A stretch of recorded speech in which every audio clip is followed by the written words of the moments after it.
head to bottom.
Black.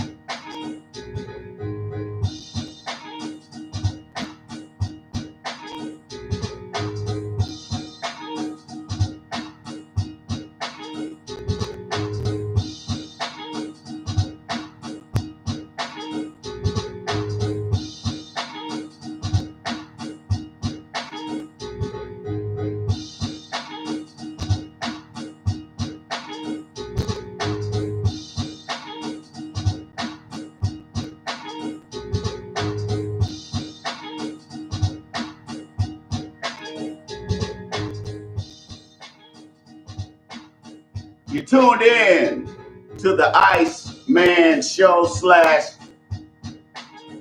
Facts Over Feelings podcast. I am your host, the Iceman. More bounce to the ounce, and I say what counts. Don't nobody go home till the fat man gets it in, y'all. What's happening, chocolate people?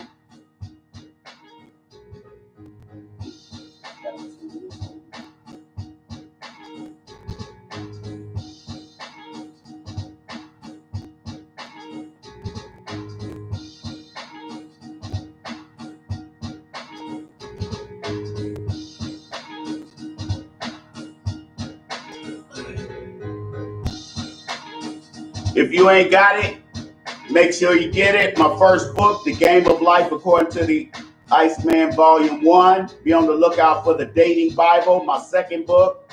You can get this at AskTheIceman.com or you can get it on Amazon.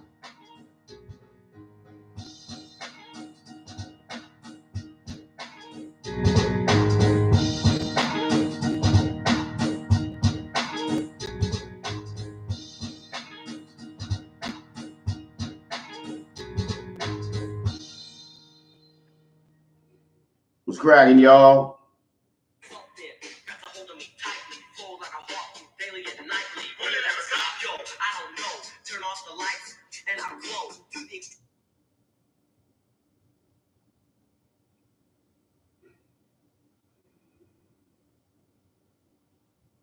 What's cracking, y'all?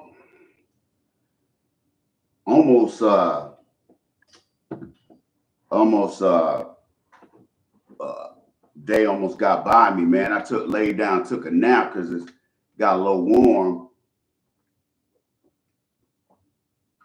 Next thing I woke up, it's like 4 or something. I said, man, I gotta get up and get down there and handle this business. So what's happening, yo? What's cracking? How's y'all weekend going? I decided I've been wanting to do this live stream topic for a minute. I just didn't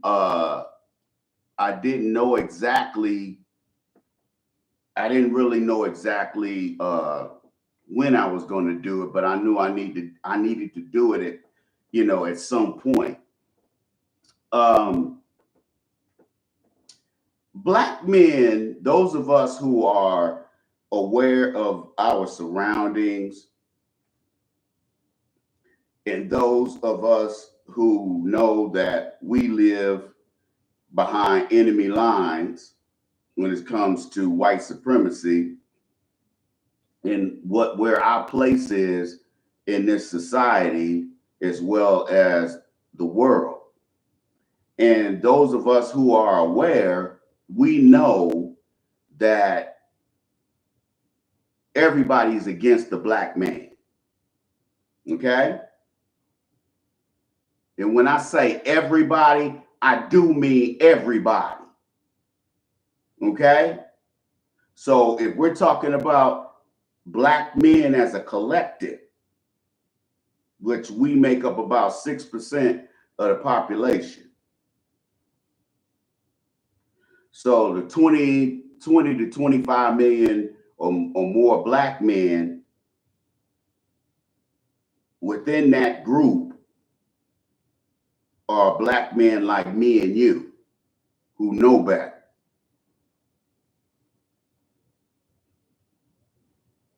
And we're not running around here talking about the civil rights and all this other kind of nonsense.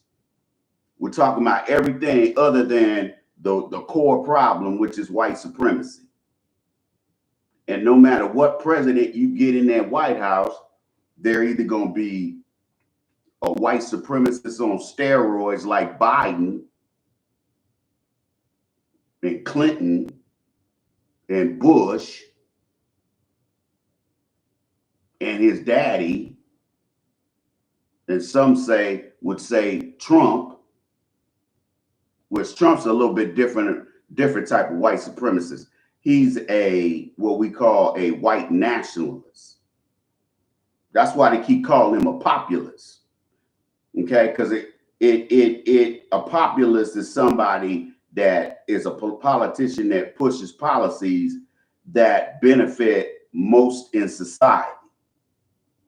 Okay, they don't ride for the rich necessarily, and they don't ride for the poor or middle class per se. Remember, that's we're talking about ideology. We're not talking about reality. Okay, when they actually practice this stuff. A white nationalist is somebody that only wants the resources and they only want the control of government to be under the auspices of Caucasians. That's what a white nationalist is. They don't have a problem with everybody else being here, but white men and women got to be on top. Okay? That's what a white nationalist is. Do you interject violence into that and, doing little sneaky, doing things to black folks? Yes, that's part of it. But when you talk about somebody on Trump's level, that somebody don't get his hands dirty. Trump's too rich to get his hands dirty. Okay? So he's gonna delegate that.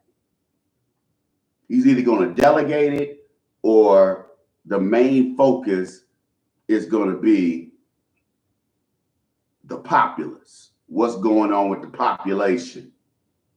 Okay, the most people. How can I help them? And really, to be honest, that's what all politicians should be. That's how all of them should be governing. Let me help the least fortunate first, and then work my way back to everybody else. But the way this country runs, Republicans and Democrats, it's the other way around.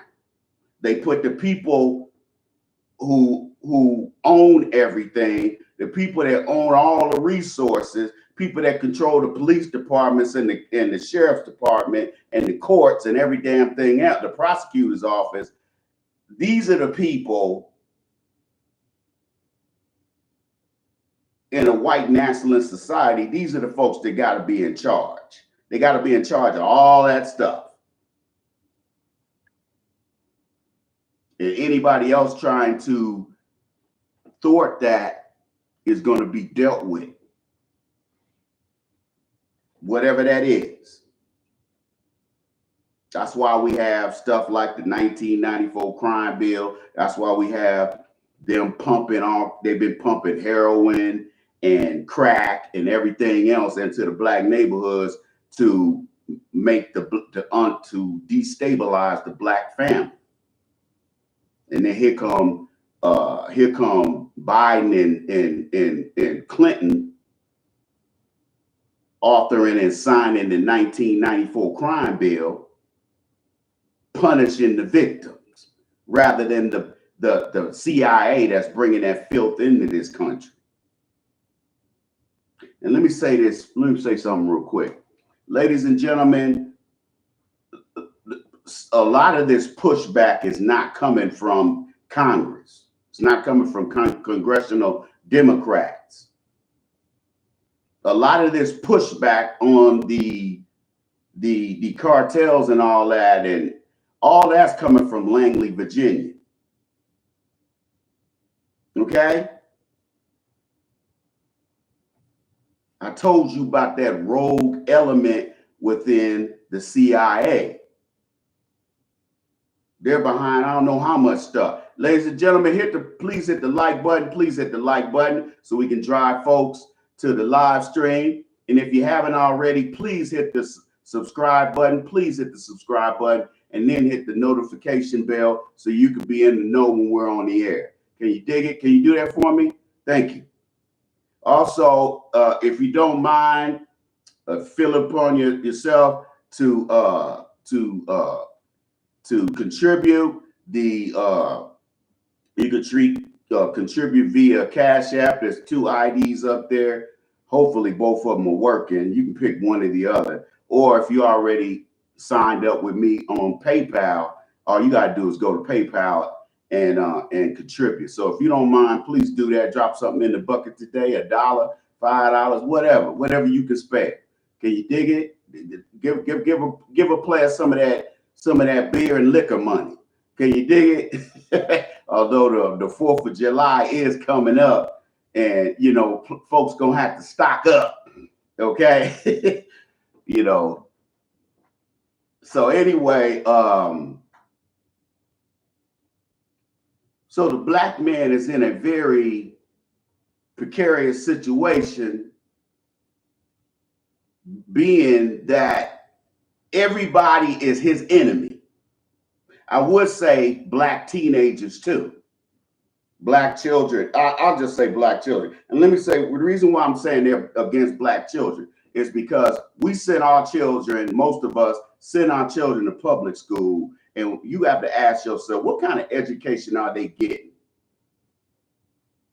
Because when you have over 20 middle schools and high schools in the Chicago area, on the west side of Chicago and the south side of Chicago, when you got children graduating at a 5% math literacy rate and almost a 0% reading rate, that's not by accident, people. If you bought my book, The Game of Life According to the Iceman Volume 1, I covered some of this stuff in here. So make sure you get my book. Don't cost that much. I would have sold them for $2 or $3, but Amazon wouldn't allow me to do that. Plus, I had to recoup, what I put into it too. But it's in here, fellas, ladies and gentlemen. It's in here. They are against black men and black teenagers and black children. They make sure you get the worst kind of education, and then when you graduate, if you just leave school or you somehow or another get passed along and graduate, you're going to be illiterate to all things American society, because nobody has taught you anything other than, here, stick this food in your mouth. Here, go in there and use the toilet. That's where your bed is. I'm only gonna give you 3 hots and a cot and a snack, and I'm give you 4 walls and a roof. But I ain't gonna teach you nothing about women. I'm not gonna teach you nothing about white supremacy. I'm not gonna teach you how to live in this racist society behind enemy lines. I'm not teaching you any of that. I'm just gonna send you out there butt naked when I say buck naked, I mean illiterate, being illiterate. Because you can be illiterate in other things other than math and reading and writing and comprehension. Okay? By the time, especially these black boys, by the time these black boys get to third, fourth, fifth grade, these are scholarly. I got some scholarly articles written by black psychologists, psychiatrists, and college professors who have taught school for 30 years. By the time these black boys get to third grade, they're ruined. They're turned totally off of school. And that's why they keep pushing homosexuality under the guise of books, so-called LGBT books. What they're trying to do is soften our children up so that they can keep manufacturing Billy Porters and Johnny Mathises and Freddie Jacksons. They want us to keep putting them type of black men out there. Those kind of black men don't produce anything. They don't produce children because they don't like women. They don't produce, they don't create families. Two homosexual men, you know, IVF and having somebody surrogate a pregnancy or adopting a kid ain't no marriage, ain't no family. Two men and two women ain't no family. A family is a man, a woman, and a child. That's a family. And a lot of those so-called homosexual couples, they go and adopt these children and have these children so they can have in-house pussy. Every time I turn around, one of these white homosexual couples are going to jail for raping their own kids. That's why for a long time, social services in this country wouldn't even let them people adopt children because of that kind of stuff.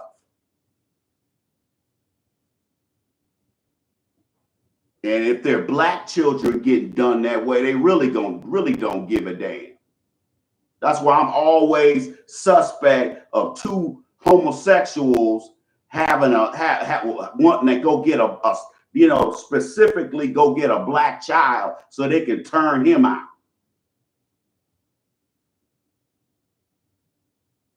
That's why you notice most of the time when black boys and girls get adopted by white families, they look how they turn out. They usually turn out being homosexuals and with sugar in their tank. Am I wrong? How many white families do you know that adopted a black child and the black daughter then end up being a rape victim and a molestation victim as well as the boys? And they end up being some kind of sexual deviant of some kind. And they lose their damn mind because they've been victimized their whole childhood by these sick people or these sick devils. Because only a devil would do something like that to another human being.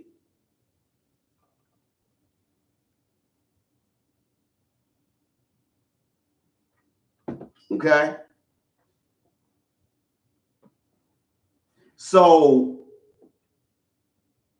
when I say the black man, everybody's against the black man and the black child. Now you see why. Part of the reason why. That's a small part. There's a whole lot more to this, and I don't have time. But I'm going to tell you this. Malcolm X said, and I paraphrase, if you're a black American and you allow white people to educate your children in the public school system or even private school system,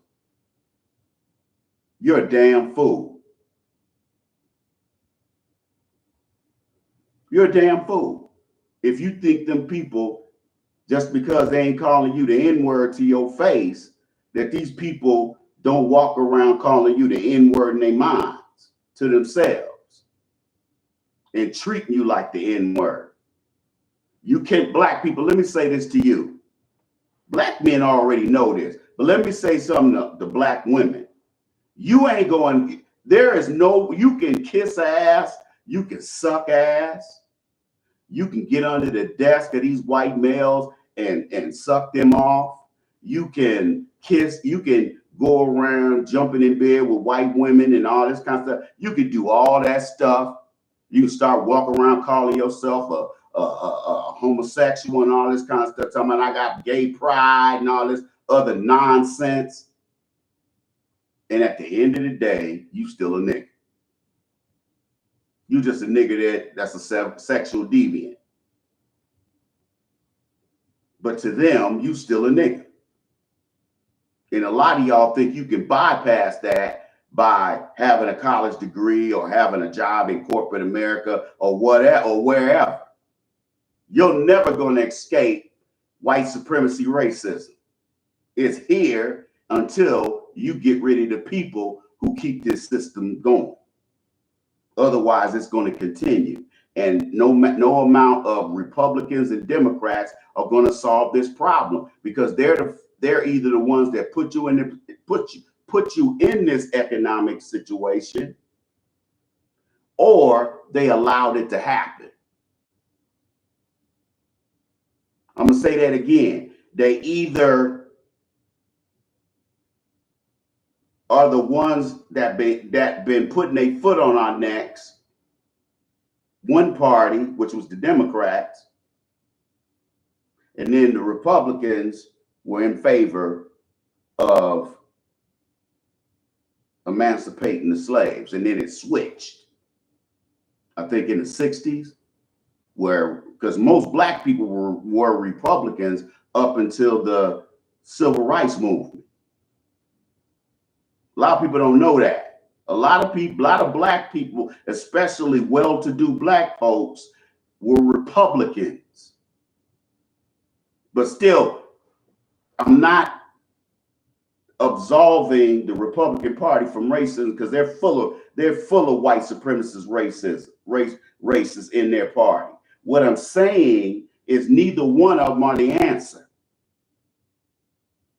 What's our national symbol of America? A bald eagle. What does an eagle do? What is an eagle? An eagle is an apex predator. They're at the top of the food chain, just like lions, tigers.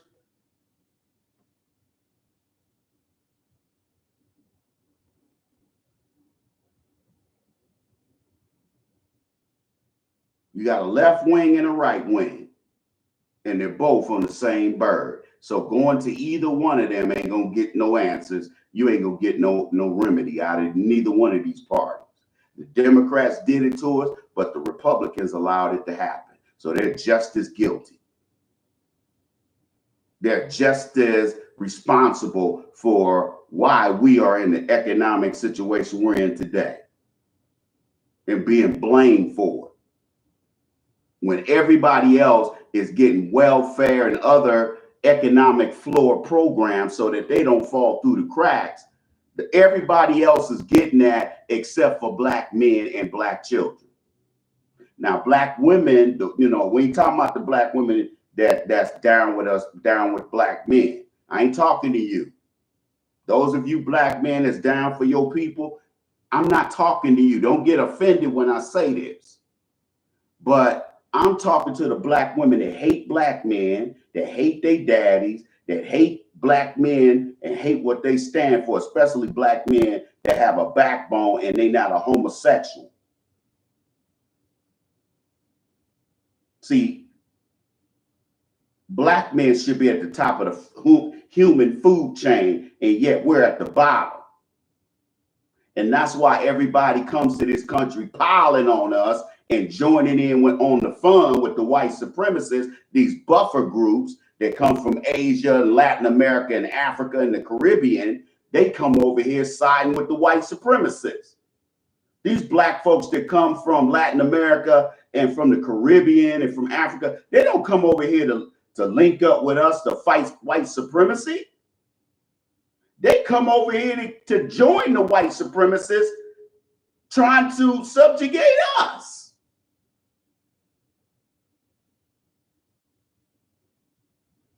These Africans come over here, if they get a little job somewhere, the first thing they do is start kissing ass. Every time a white person come in there, they got their lips all over that white man's ass. Then you come in there, they'll act like they don't want to speak. I'm like, you lucky you over here. You lucky you got anything over here with your rusty ass. Your ashy ass. But oh, them Africans come over here and get a nigga wake up call, don't they? Because they killing their kids just like they killing ours.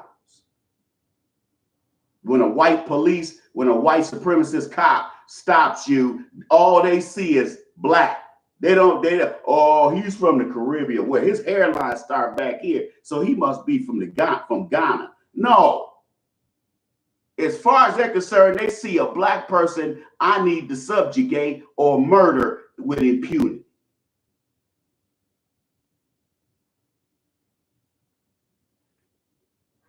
And black children are only used as a pawn by black women in child support and family court. But they don't care about them. They don't care about them kids. They just care what they can get out of these children. They want to know, hey, what kind of resources can I get for these kids? And once they get 18, I'm just gonna throw them out.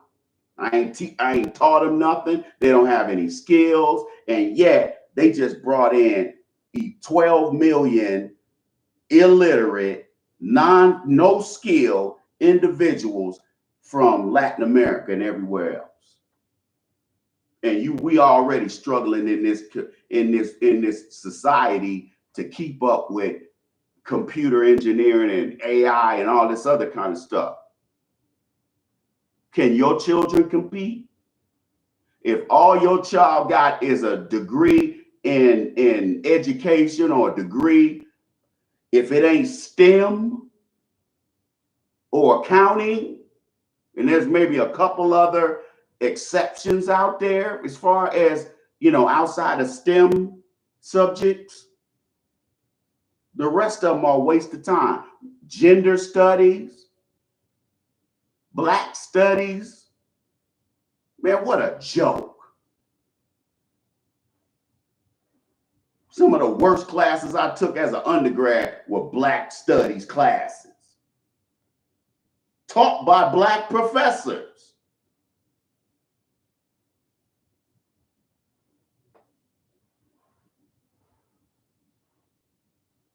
If you haven't hit the like button, please hit the like button, ladies and gentlemen. And please do me a favor. Go get the copy and paste the link to this live stream and put it on all your social media accounts so we can drive folks to the live stream. Can you dig it? So anyway, America and the world got it in for black men and black children. We're the ones that America focuses most of their resources on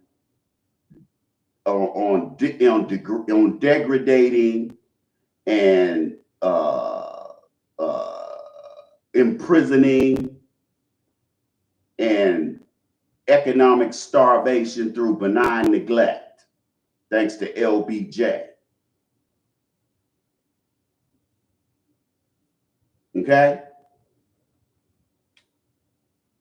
Don't blame you. Look, it's your fault if your child graduates from high school and they barely can function.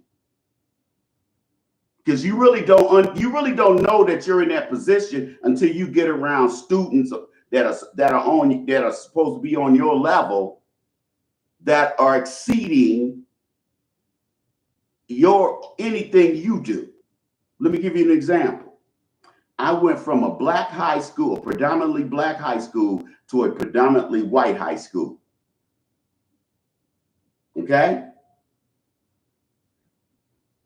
And I was amazed at how it would, for the same classes that I would have taken at that black school, that I would have passed with flying colors. When I got to that school, I struggled because they were academically ahead of me, because they've been going to white schools all their year. I'm talking about the white kids that already lived out there. Because some of the black kids that took their education seriously, that started off in elementary, they started off in middle school, going to a white junior high, and then going to a white high school. Those folks were academically proficient. Some of them were, but the ones that just came to school to goof off, we ain't gonna include them. But anyway, I got in there and couldn't and was barely passing classes because I had to make that adjustment. Now, by the time I got to my senior year, I was okay. But my junior year, man, I struggled. Okay? So the point or when I went to college, I realized that I really wasn't ready. And my grades showed it that my freshman year of college. Plus, I was partying too much. But my sophomore year, when I went back home, went to school out there where I'm from, was a total 180.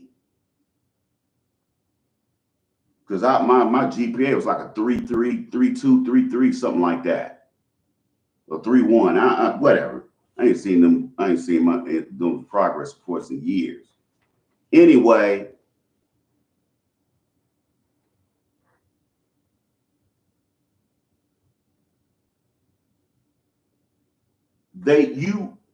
we are intentionally not prepared for American society to compete, because that's what you should be teaching your kids. Not that you're just going to try to shortchange and cheat your kids out of learning how to become an adult, and then when they graduate from high school and you boot them out there in the street, they if they don't have any skills they can use, what do you think they're gonna do?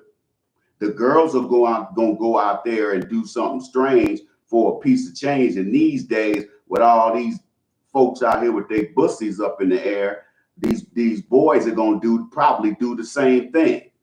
Do you want your son out there doing that, or your daughter out there doing that to survive?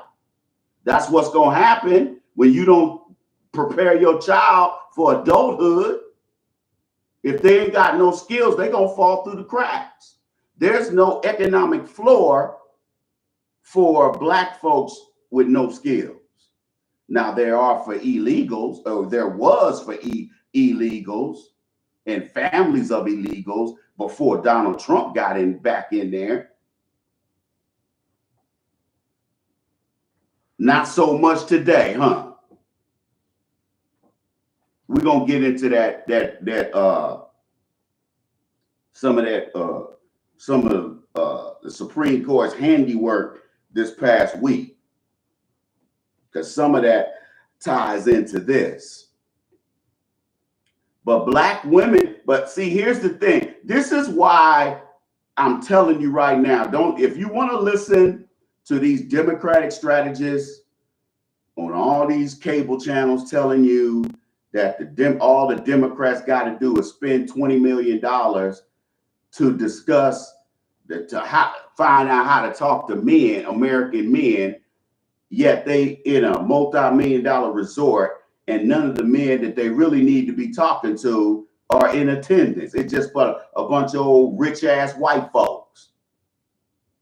They'll have a summit on black people or black education in America and have the whole panel is white people.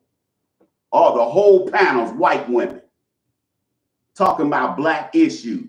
Not one black professional up there. This is how they deal with us. This is why you know they're not serious about making things right for the black man.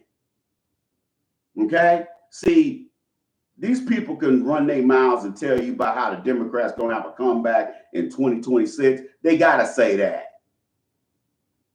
But those of us that follow politics, I'm talking about real politics, not that cable news crap. Okay, I dig for this stuff. Because Fox News and CNN ain't gonna talk about this stuff. Especially if the blame is pointing at them.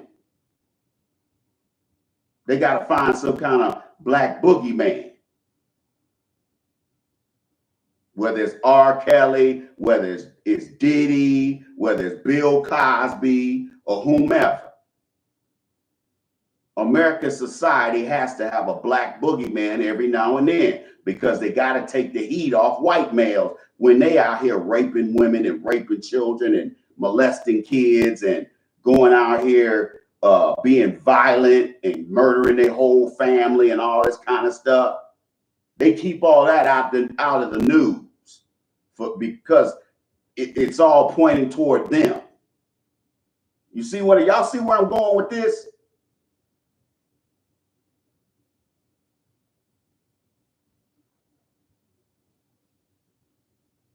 Black men are locked out of the job market. Okay?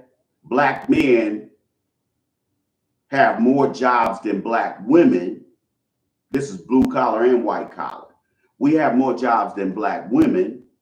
We make more money gross than black women.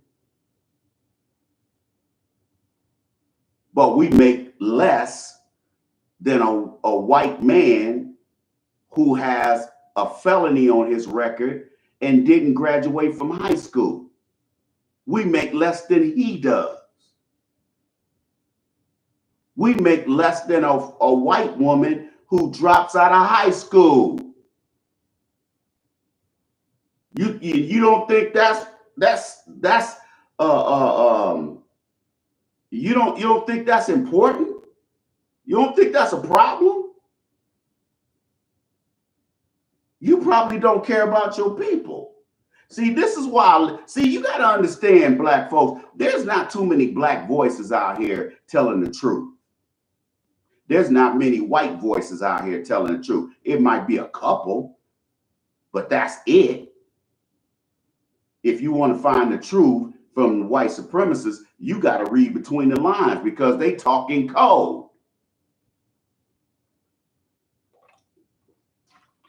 They'll be calling you black folks all kind of names right in front of you. You won't even be paying attention because you don't know what to listen for. You don't know what to listen for.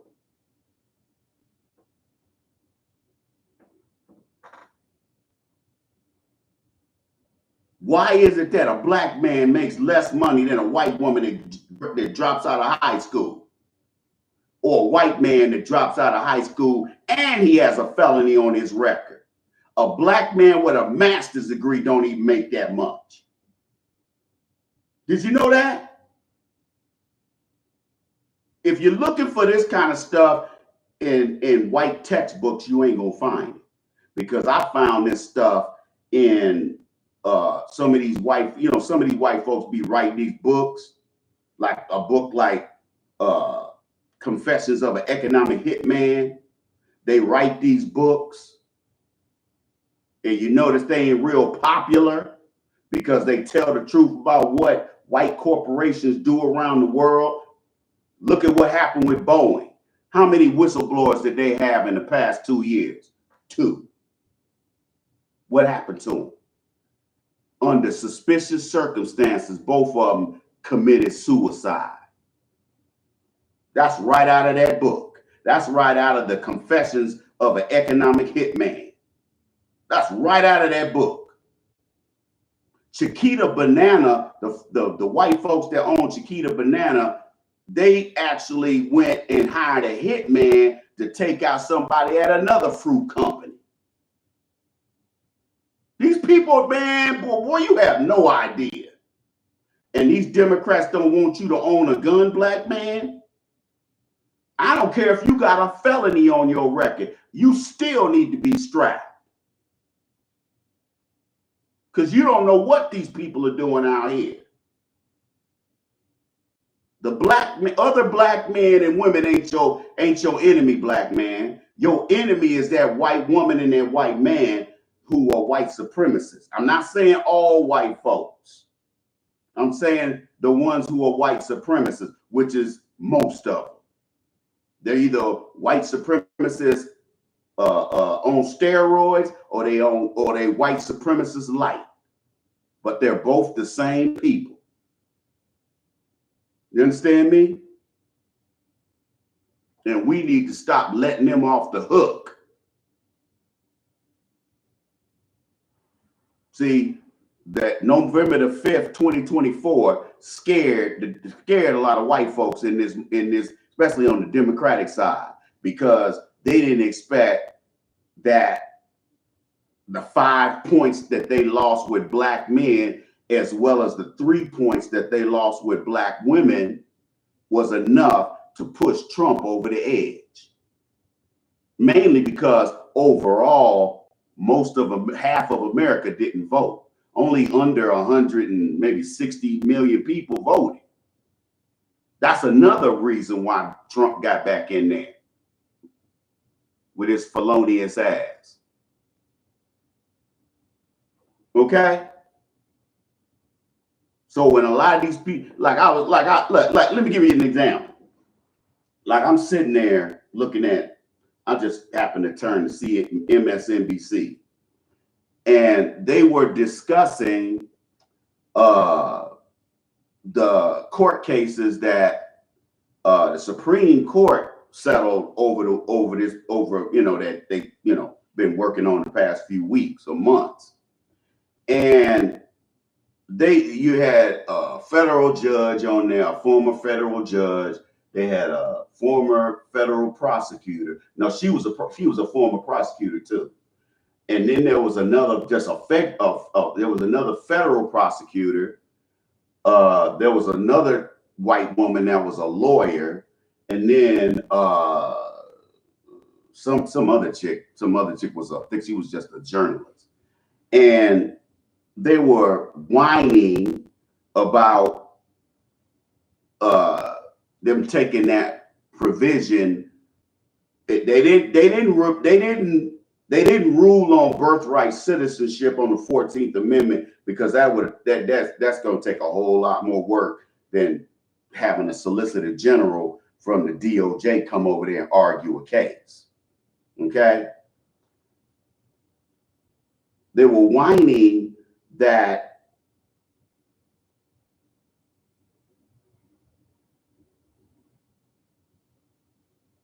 federal judges, activist judges, can no longer blanketly stop the executive branch from making policy, which is ridiculous. Okay? It's freaking ridiculous. And they were whining about how now, now I'm gonna talk. Let me finish this thought, and let me go to that next thought. And they were whining about how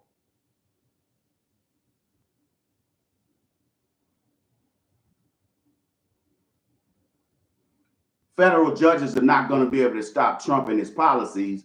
And number two, now it opens the door for him to, number one, get these people out of here faster. And number two, there's no impediments to him getting them out of here.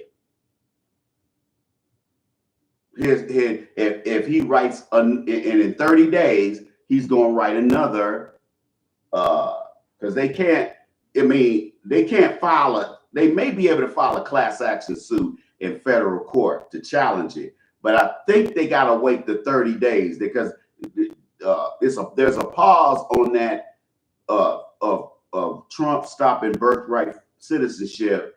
There's only a 30-day pause on that. So the 31st day, he can go and write another one. Or he go or write one that's similar to that. Okay, that has more teeth. And there's nothing the federal judges can do other than somebody filing a class action lawsuit for these no good illegals. See how much they care about them and how much they don't care about us. But yet these are the people a lot of y'all out here voting for. The Hakeem Jeffries and all these other for the people on the Congressional Black Caucus.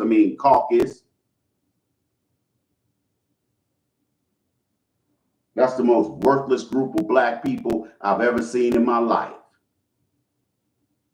Bunch of immigrants kids on there.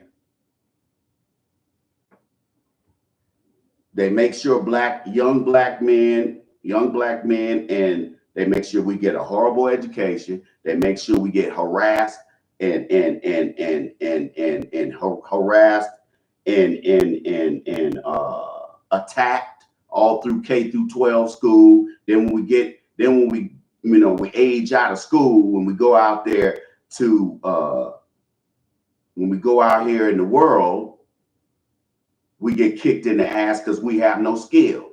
We're not prepared to compete in a world where everybody else has a jump on us. See how that works?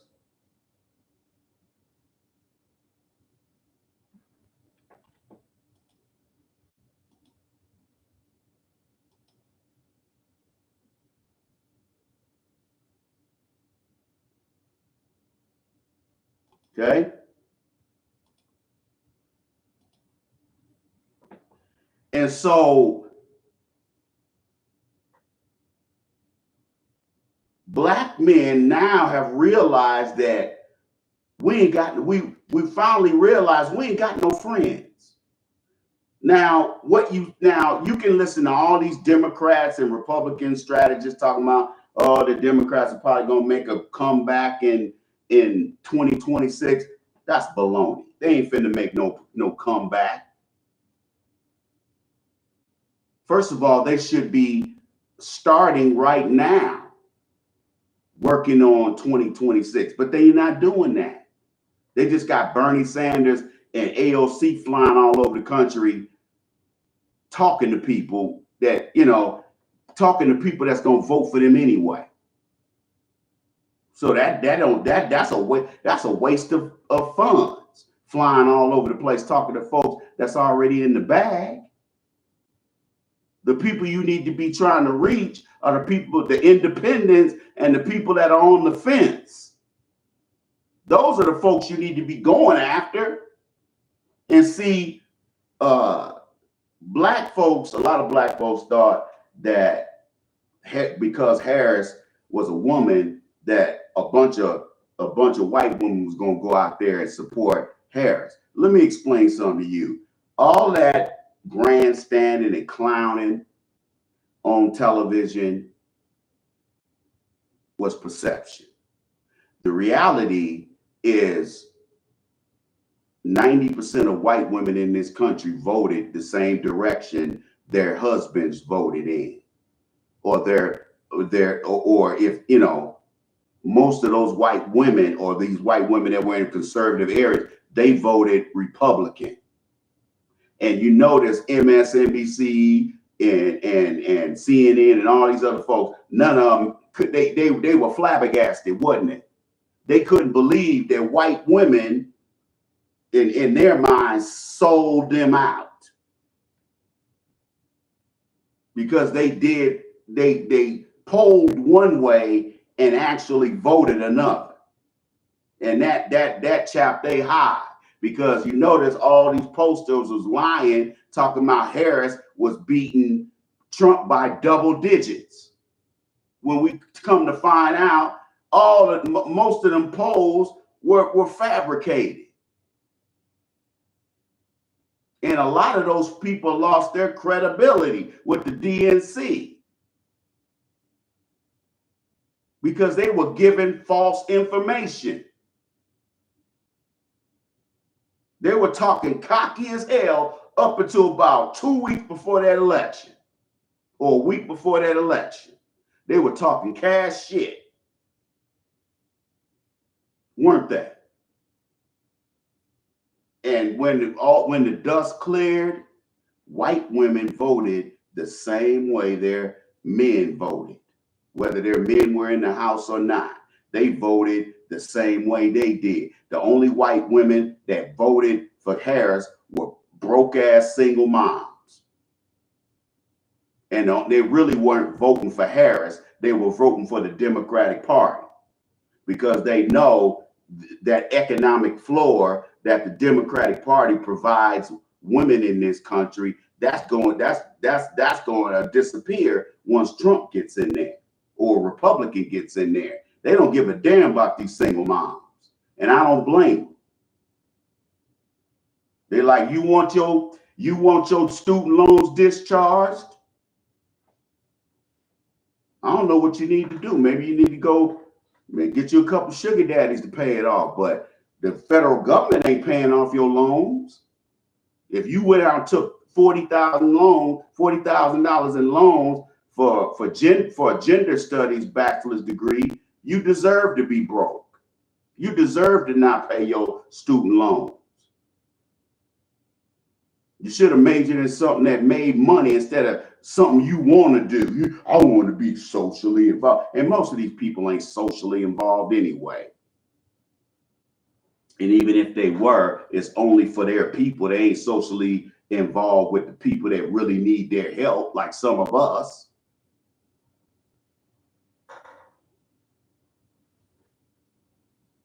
When a black man goes to the military, they mainly send all the black men to war.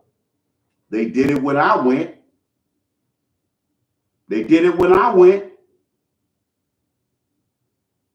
And I guarantee they didn't stop with Desert Storm. When Iraq and Afghanistan came around, I guarantee they shipped a whole bunch of black men over there to get their asses shot off. This is why black men, this is why I stay on y'all.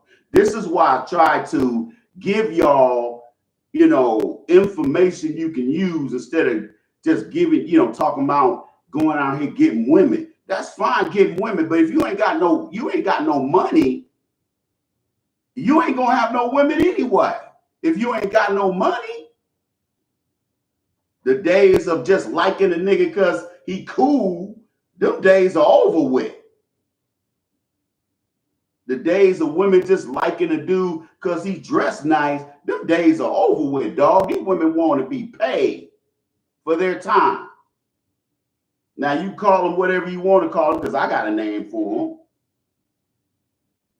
But that's what we got out here.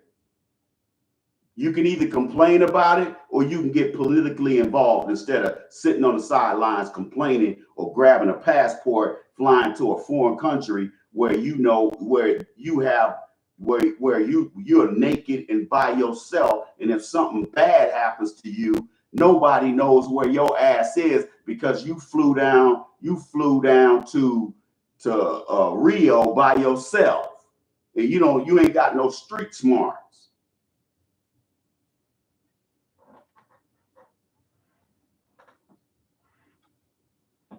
Ain't none of that stuff gonna solve the problem. The only thing gonna solve the problem is standing and fighting. Instead of voting for Democrats and Republicans who ain't gonna do nothing for us, then we need to nominate a grassroots candidate. We need to nominate a brother or a sister that's from the soil, that's from the community, not one of these bought and paid for Negroes that been on the DNC payroll since they were in elementary school. Like Simone Sanders. She been cheesing. She been in the pipeline. She been in the pipeline with them Clintons ever since she was in middle school. And now you see her up there tackling people for Joe Biden, being a outside linebacker for Joe Biden, for Jim Crow Joe.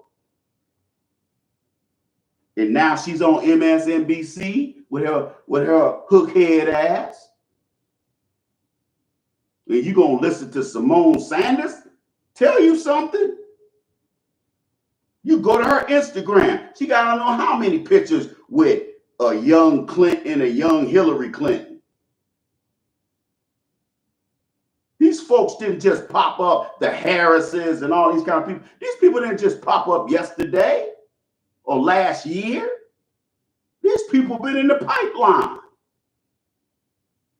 They've been in the devil's pipeline since they were in diapers. So these folks know what kind of sellouts they dealing with. And you wonder why having black faces in black places doesn't help us. We had a so-called pseudo-black man in the White House for 8 years. What did he do for black Americans? Sing Al Green songs? Dap a couple of brothers? That's not policy. I want to know what policies are you going to put forth that's going to help black people economically going forward? Now, personally, individually, a lot of us are okay that are my age. We're good. We're good. Some of us got in on the tail end of getting into these corporations and getting that fully vested pension. Okay, like what the VA and Department of Defense provides veterans. Our pensions are fully funded. Okay?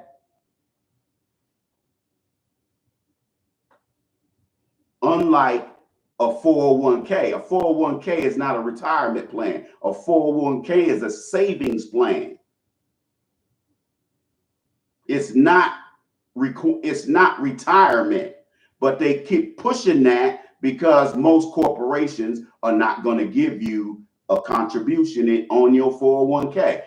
Now, if you work for the railroad or you work for some big corporation that's somebody like Procter and Gamble that's all over the world, got offices all on every continent.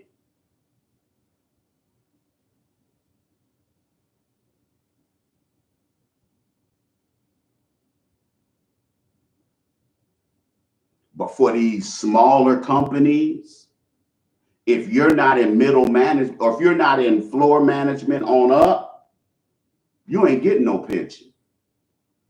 You're not getting a retirement. Only the supervisor on up is going to get that. The director of operations, he or she is going to get that, along with a $180 or $200, $300,000 a year salary.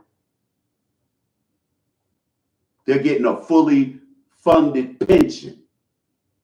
Now, some of you young folks, you might not really understand what the stuff I'm talking about because you don't think that this time is ever going to creep up on you. Trust me, when you talk to some folks my age, especially a lot of these black women, and you'll talk to a lot of black women that didn't take care of business financially. They went and got divorced thinking that they were doing something slick. They got divorced thinking they were going to go out here and find Idris Elba or Denzel, and then got out here and found out the only kind of heterosexual men they could find is thugs and clowns, men that don't work for a living, and jailbirds, Ray Rays and Pookies, and Walmart Tabiuses. After they outgrow that stupid line of thinking, now they want to go get somebody to take care of them. Well, it's too late now. It's too late at 30 years old and 3 kids by 2 different dudes to try to get somebody to come in there and take care of them, take care of some other man's seed. That's only a dumbass would do that. Let me tell you what, when I looked up stepdaddy and stepfather in the dictionary, at the Webster dictionary, you know what it said? It said dumbass. It said a beta male self, dumbass.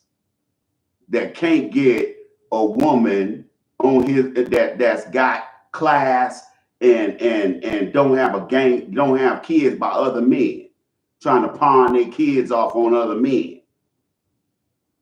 Meanwhile, they ain't sharing that child support with you, are they, bruh? Are they? No. She ain't sharing that child support with you, is she? Nope. You digs? So black men are at a disadvantage all over America, and yet we're still thriving. A good number of us are still thriving, despite all of the crap we get from black women, crap we get from the federal government on down, and these corporations. A lot of us are still thriving, and that's by the grace of God. You understand me? And I'm noticing that a lot of these so-called Latinos are out here crying the blues about Massa Trump rounding their asses up and throwing their asses out of here. I was looking today when I woke up from my nap. I was watching the news, and they were talking about how after that those Supreme Court cases over the weekend, also they ruled that if you're a black parent or a parent period, and you got your children in school and they want to have some LGBT curriculum or some old LGBT reading in your classroom, you can opt to take your child out without your child being penalized with attendance. Because that's what a lot of these school districts were doing. They were marking these kids as absent because the parent was like, hey, my child ain't coming to school. My child, I don't want my child learning that homo nonsense. They trying to get your kid to accept an alternative sexual deviant lifestyle. Is that what you want for your kids? Do you want that for your kids, or do you want your children to be well-adjusted adults that are not dependent on the federal government or the state government to butter their bread every month? That's the kind of children you ought to be raising, who ain't dependent on the damn government or dependent on K through 12 education. Real education happens at home, not at school. That's why homework is a waste of time. Homework does not reinforce anything. That's why countries like Sweden, they don't even give their kids homework. And their kids are smarter than ours. They rank way higher than American kids. But yet they dump, I don't know how much work in these children's laps, and they still don't know how to do it. They still ain't learning nothing, because the way they teaching these children is nothing more than indoctrination. I'm teaching you subconsciously what lane you better stay in. You better stay in the N-word lane. I don't want you competing outside the parameters of white supremacy, because if you escape that, then we got another Chris Brown we got to worry about. We got another Denzel we got to worry about. We got another Colin Kaepernick we got to worry about. And we don't want no Colin Kaepernicks walking around here. What we want are Billy Porters. We want little nasty X's. We want little Nas X's out here. Black folks, y'all better start fighting against this stuff and stop laying down and, okay, well, the white man say I gotta put up with it, I gotta put up with it. Let a black man tell him he got to put up with something. He'll be in the street with his AR-15, talk about, nigga, man, fuck you, nigga, yeah, nigga, I ain't doing nothing. You say do, nigga. You got that smoke for your people, but you ain't got that smoke for them folks. But I was looking after that Supreme Court case on procedural, it was a procedural win for the Trump administration in that it didn't tackle birthright citizenship directly. What it did is it struck down the injunctions, which means all Trump has to do is wait another 30 days and he can write another executive order that says anybody in this country that has at least one parent that's has an illegal, at least one illegal parent, your citizenship is revoked. That's why these white women all over MSNBC, all over CNN, oh, they crying the blues. Oh, they crying and they coughing. They just, our immigrant communities are gonna be vulnerable. These white women don't give a damn about them people. All they want is their nannies taking care of their raggedy ass children. All they want is to have their landscaping done around their house for cheap. They want their houses clean for cheap. That's all these white women want. They don't give a damn about them Latino women.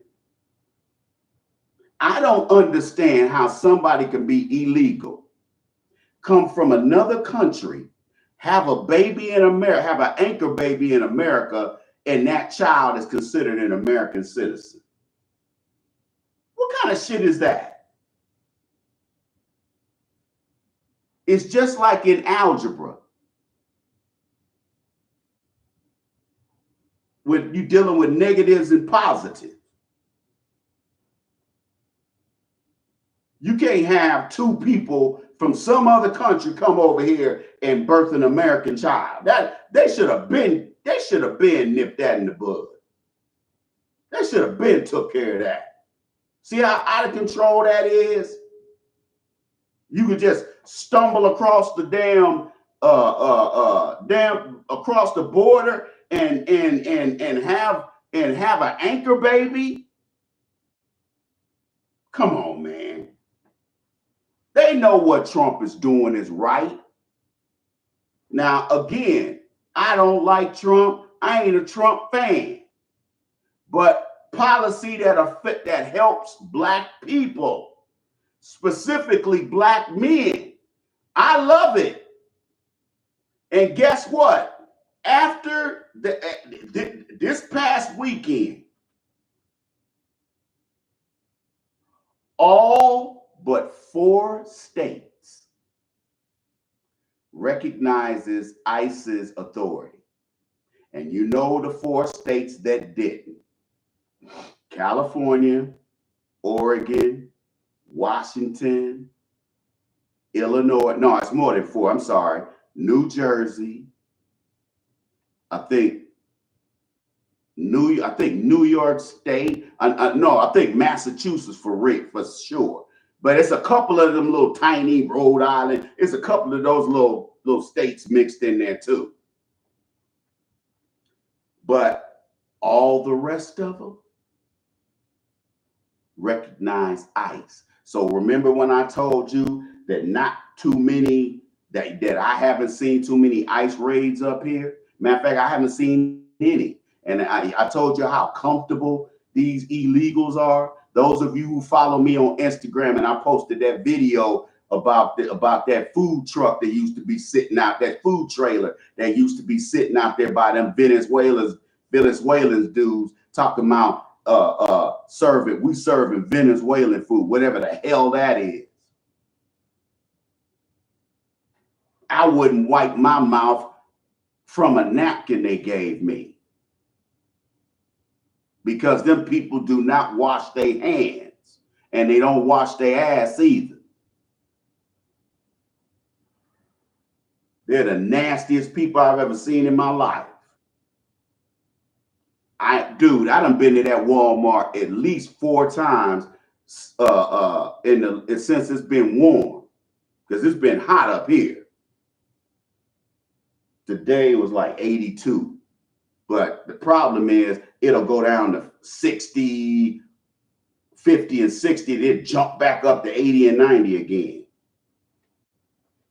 But anyway, up here, they walk around like it ain't no big deal. Did y'all see that video I posted on Instagram where I showed y'all I was coming off the freeway, and a lot of these and there's a side of the freeway, the off ramp right here is it's not a shopping center, but it's like there's a few businesses in that little tiny little mall.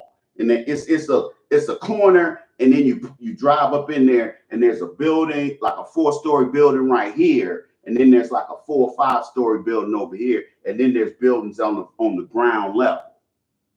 And you got all these illegals standing out there, waving at people coming off the freeway to hire them to do work. Okay? Then you look that's on the right side. But see, you coming off that freeway so fast, and I got to make a quick right turn. I usually have to make a right turn. I'm gonna start making a left turn going under the freeway, because that's a shorter route to where I need to go over there.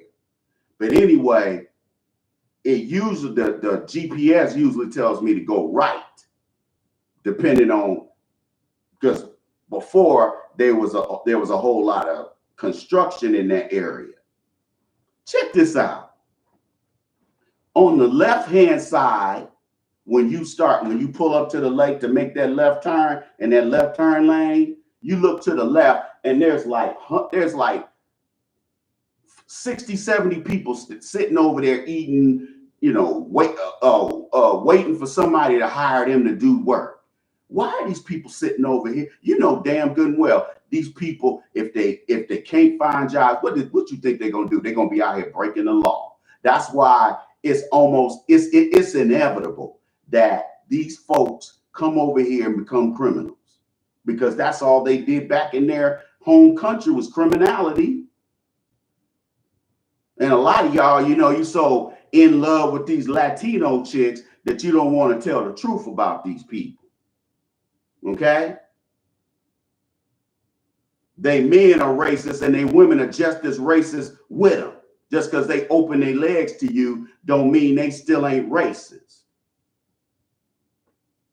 Because remember, with most women, Latin American women particularly, most women outside America, giving up draws ain't no big deal. The only women that make a big deal out of it is American women, because they want to be paid for it.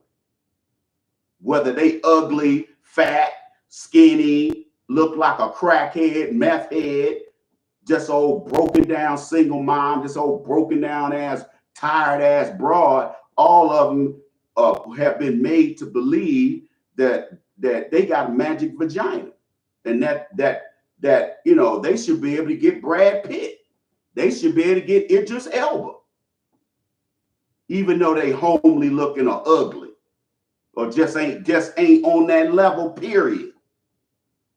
Sometimes it ain't just that a woman ain't attractive. She may be attractive, but she might not have no class. I've dated a lot of them. And they all ain't black women either. Okay? Most of them Latino women, they just,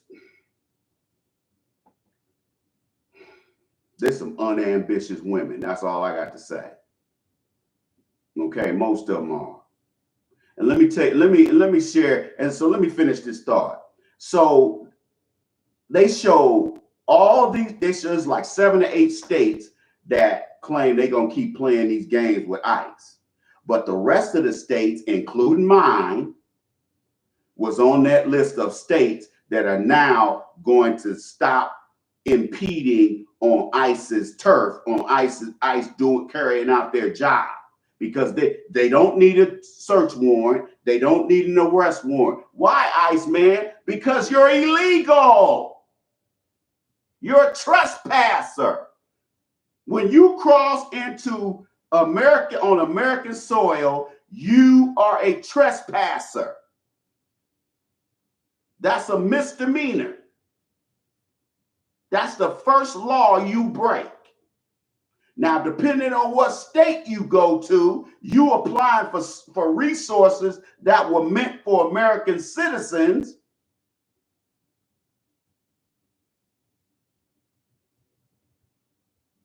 You're taking food off their plates for this sorry ass illegal.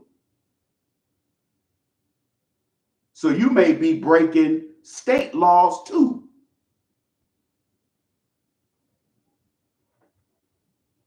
So all of these blue states outside of those 7 or 8 that gonna be, they just gonna be defiant.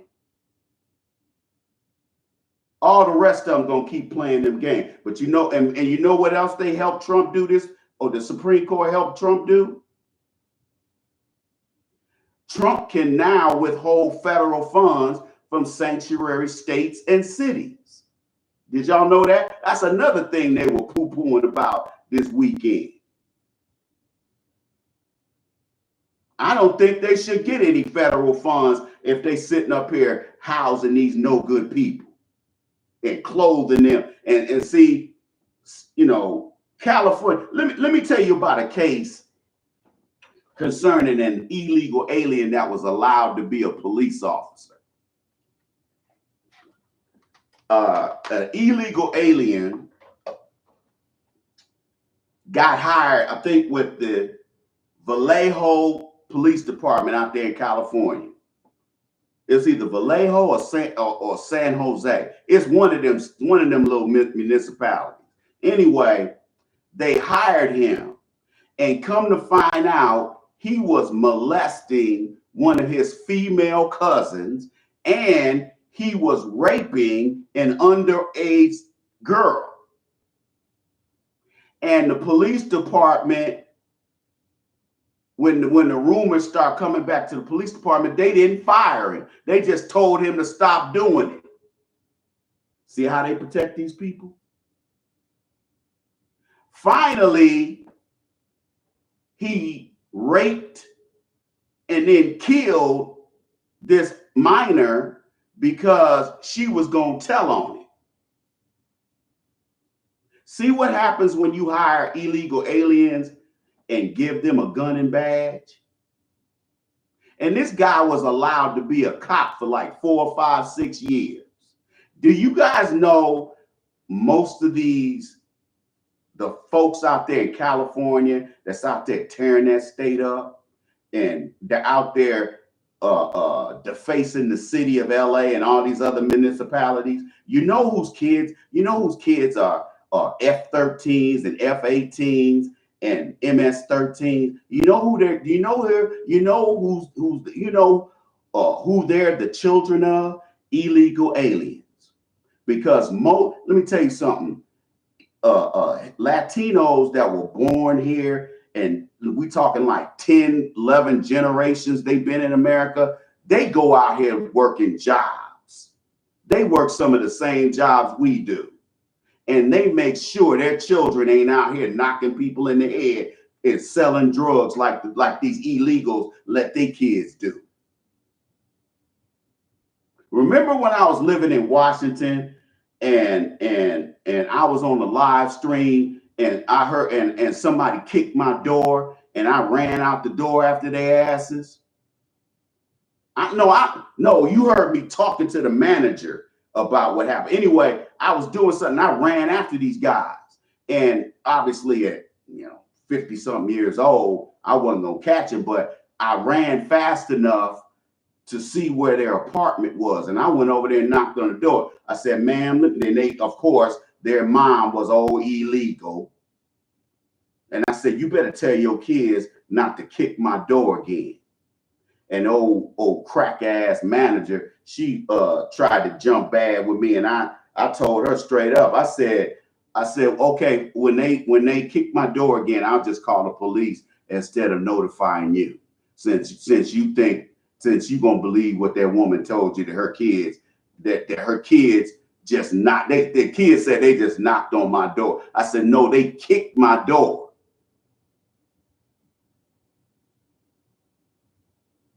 These illegals are the ones that let their kids run amok in this country. If you notice, the ones that are in all these gangs, the ones that are out here selling dope, that sell out here being criminals, most of them, their parents are illegals. Okay, that's why you don't want these people over. That's another reason why you don't want these people over here. And thank God that now Trump has no impediment to him rounding these people up, rounding up their anchor babies, and sending their asses out of here, because there's no more free resources. They can't be parasites no more. Trump has cut the spigot off. He cut it off. They ain't getting no more money for welfare. They ain't getting no more money for WIC. They ain't getting no, because see, most of those programs are federal programs. It's just that the state and the counties distribute these resources. And I told you the federal government pays for 97% of Medicaid, and the states only pay 3%. Now they're going to have to pay damn near 100%. And now all of these blue states are laying people off in social services. And I hope all of them are women. It's happening up here. Trump is selling federal buildings underneath these people in these blue cities and states. Did you know that? The federal building downtown, where they have all the federal civil and criminal courts, Trump sold that building. They're going to have to lay people off, and they're going to have the state of Minnesota has laid off, I don't know how many people at the public health department.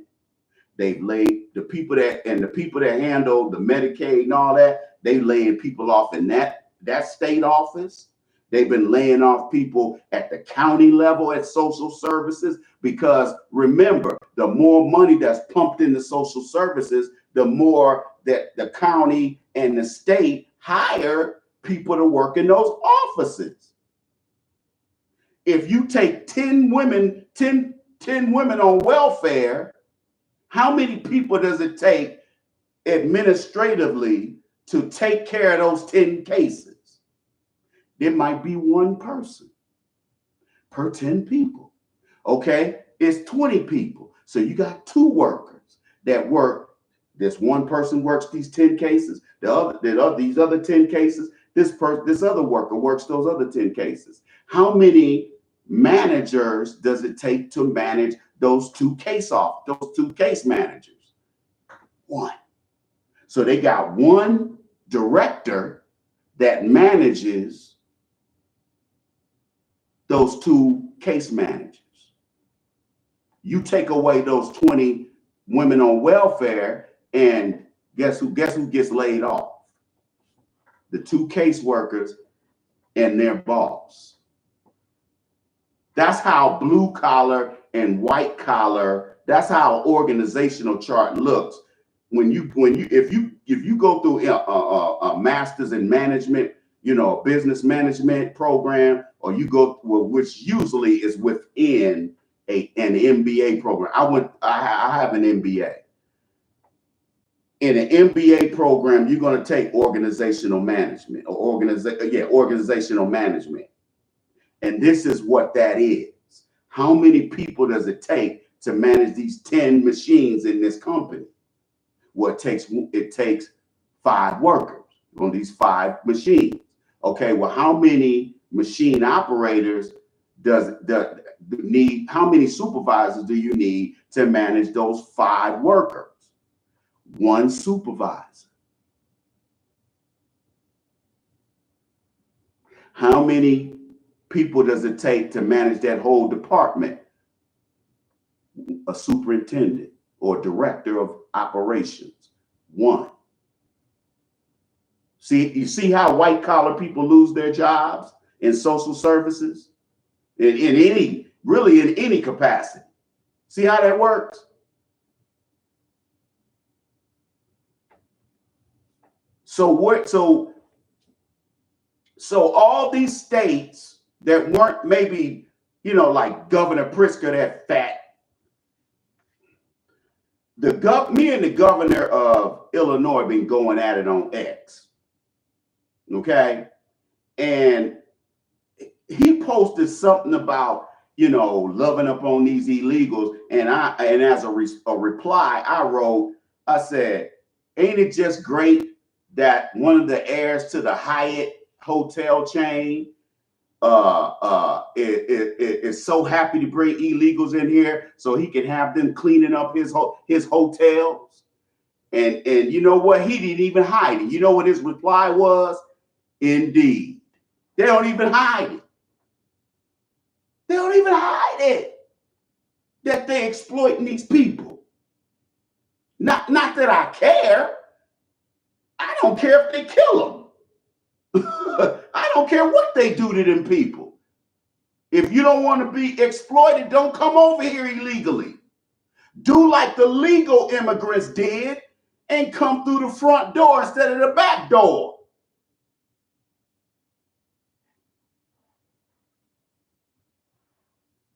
Most of the ones who are committing crimes in this country, I'm talking about the worst of the worst crimes, are the gotaways because nobody has any record of them.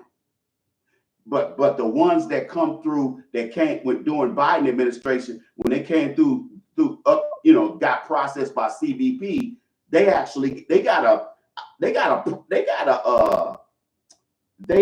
a portable fingerprint reader, so they can be right out there in the field, and they take your thumb and your palm, and roll your, take a picture of your print and run it through NCIC and all federal and state databases for arrest warrants, other kind of warrants, all other kind of bench warrants,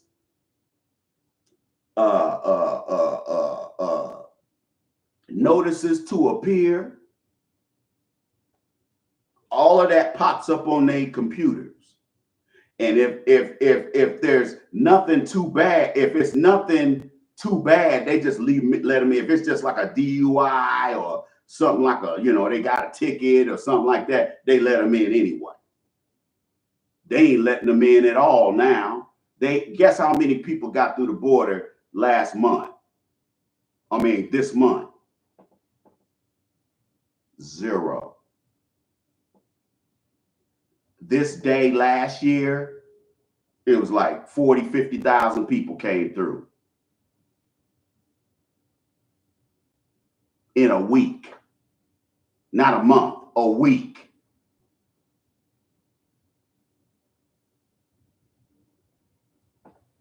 And we can't even count the gotaways because there's no way to count them.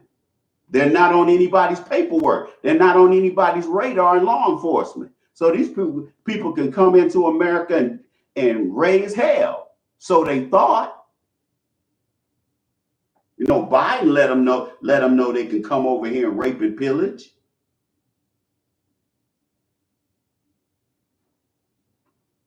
So now they online talking about, well, after they get through. I'm listening to these.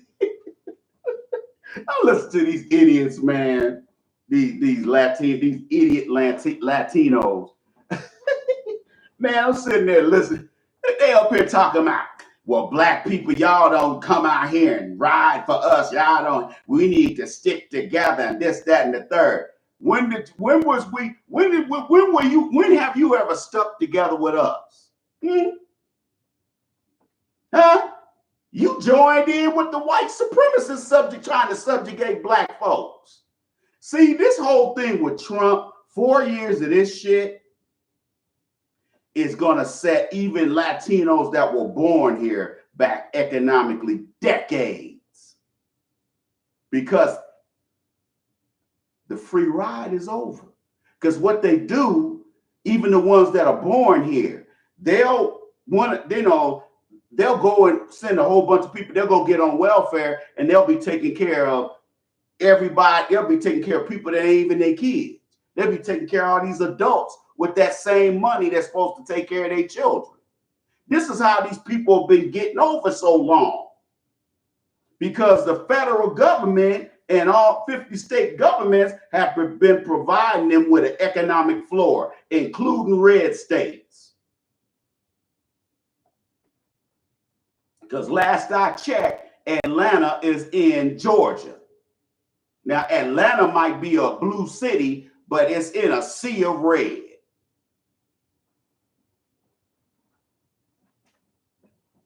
It might be kind of blurry right now, y'all. You know how they love to mess with a player's live stream, because when I get to dropping sauce, they don't like it. You know how they do. So bear with us. If you have, please hit the like button, ladies and gentlemen. If you haven't hit the like button, please hit the like button. Also hit the subscribe button, and after that, hit the notification bell so you can be notified when we're on the air. But these Latinos are talking about, well, y'all, you black people, y'all won't help us. Shoot, y'all, after they get done with us, y'all next. Really? Really? Nigga, have you checked the 14th Amendment? Huh, fool? You better go read the 14th Amendment. We are U.S. citizens. We're not immigrants. Black Negroes were already in North America before the Spanish, before the British. See, that's the part of history they don't tell you. They didn't get that many people from what's considered Ghana and Nigeria. You mean to tell me they got millions upon millions upon millions of slaves over here when they were losing 60 and 70% of their loads to infection and illnesses and death, because they were laying in their own excrement for 4 months, eating food that's mixed with fecal matter. They were in filthy conditions. And then they're chained up and they can't move. Come on, man. 60, 70% loss on every load. That's why let me explain. Let me run this. Let me take a detour real quick. The only continent where the slave trade was almost a total success was South America. Brazil has the most black people outside of Africa in the world, not America, not all of the Caribbean states combined. Okay? And the reason why it was so easy to take slaves from what's known as Angola today and Nigeria and some of them other places was because there's a jet stream that there's a jet stream that goes from damn near Africa all the way to Rio, what Rio is today, to what is known as Brazil today. There's a jet stream. And once that ship gets into that jet stream, they ain't even got to move. They really ain't got to move their sails at all, because that jet stream takes that boat all them thousands of miles through that Atlantic Ocean, all the way to South America. Now, I don't know about you, but there's no ship that goes directly from Africa that's gone all the way over here to America and not sunk, because that water is too violent out there. even naval vessels won't even go through that choppy ass water. They go up around the coast, around North America, up through Canada. Then they go over to the UK. They'll probably fuel up and then go down and do their patrols, as well as the submarine. Nobody goes directly across the Atlantic like that because the water is too violent. Did y'all see that movie that came out I think it came out in '99, The Perfect Storm with George Clooney and Mark Wahlberg?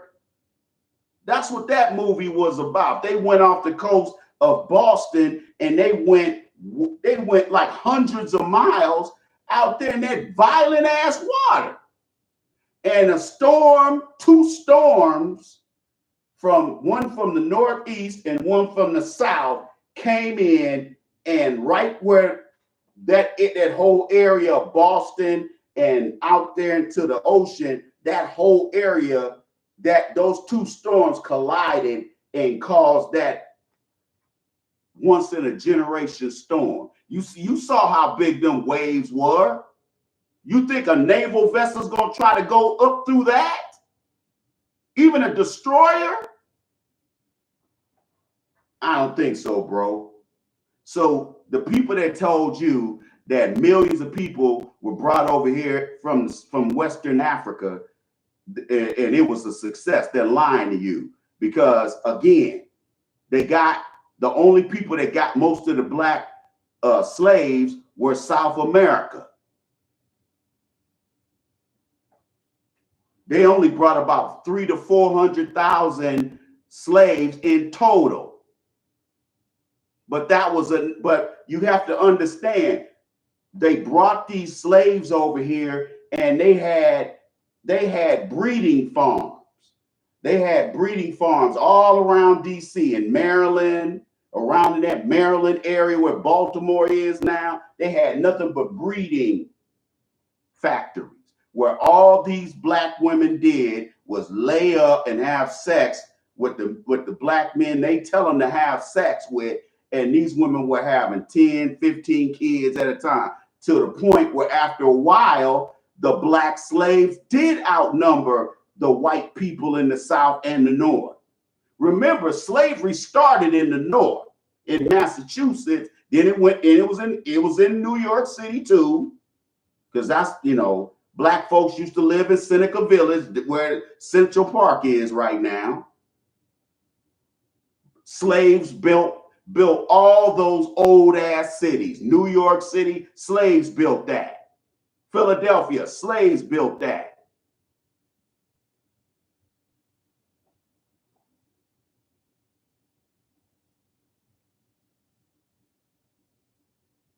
Stop believing the lies they keep telling you. You know damn good well the slave trade couldn't have been that successful in America because they can't get a boat across that damn water. That's why what they would do is take the slaves down to Cuba, what is known as Cuba and Puerto Rico today. Cuba and Puerto Rico were slave colonies. They were slave way stations. They would bring all this bunch of slaves there to Puerto Rico and Cuba, and then the Spanish and the Portuguese and the British and whoever else wanted slaves, they would go to those particular islands and buy slaves, let them get some food up in them, and then they take them down to Brazil and what's known as Colombia and Venezuela and all them states down there. Even these Latinos don't know their history. And the ones that do, they're going to lie and say they didn't know anyway. They're going to lie and say that Vicente Guerrero, a black man, is the one that saved their asses from the Spanish. Then they went and killed the dude after he was president of Mexico. Okay?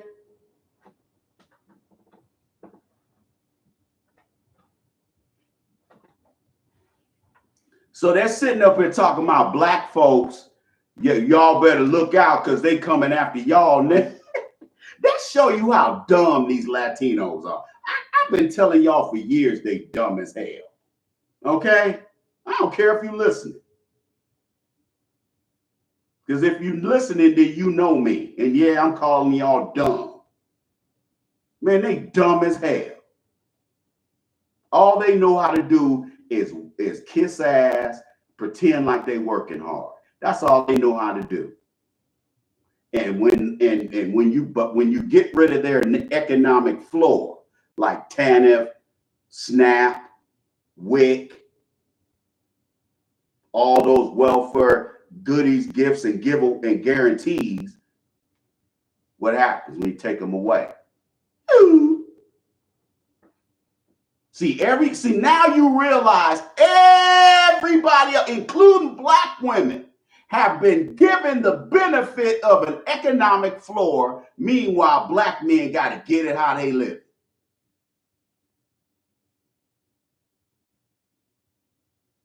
But see, that's ending. Because now, with HUD, you can only, all new Section 8 applicants, and this is if you get accepted. Because remember, from now on, especially with Trump's big beautiful bill, his big ugly ass bill, that's what's in that. Those are provisions in that. And you notice the parliamentarian of the Senate cut some of that stuff out because you got to understand, the Democrats always have to ride. They always got to do something for the single moms. They got to have some economic safety net for these broken down women. Because remember, this is tied to retail sales. This is tied to blind consumerism. Who's the biggest? 85% of all retail, of all sales in this country are done by women. 85% of them are women. Women are the biggest consumers in this country. You start cutting their money, you start taking away their economic floor, what do you have? You got a bunch of broke ass women sleeping in the back seat of their car if they have one. Because remember, if you go back a decade and a few years, notice that women used to fill them women's shelters up all over this country. If y'all remember that,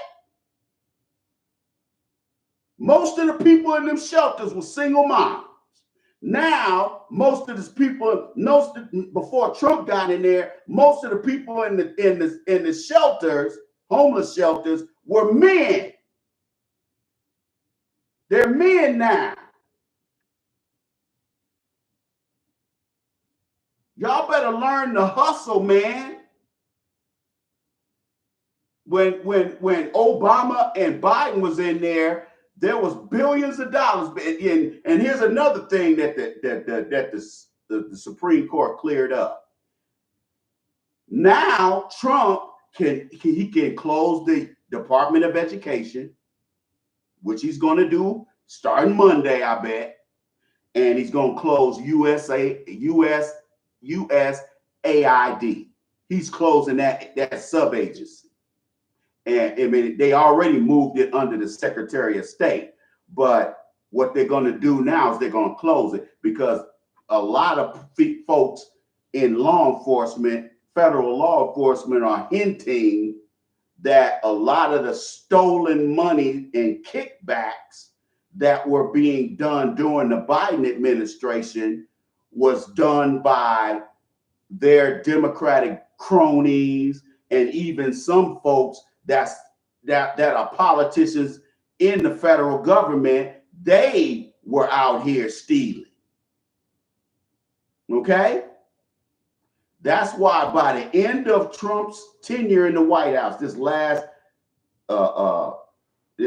presidency of his, you're going to see some high-profile people go to prison or go on trial. They're going to get the Diddy treatment. by the DOJ. Just watch. Watch.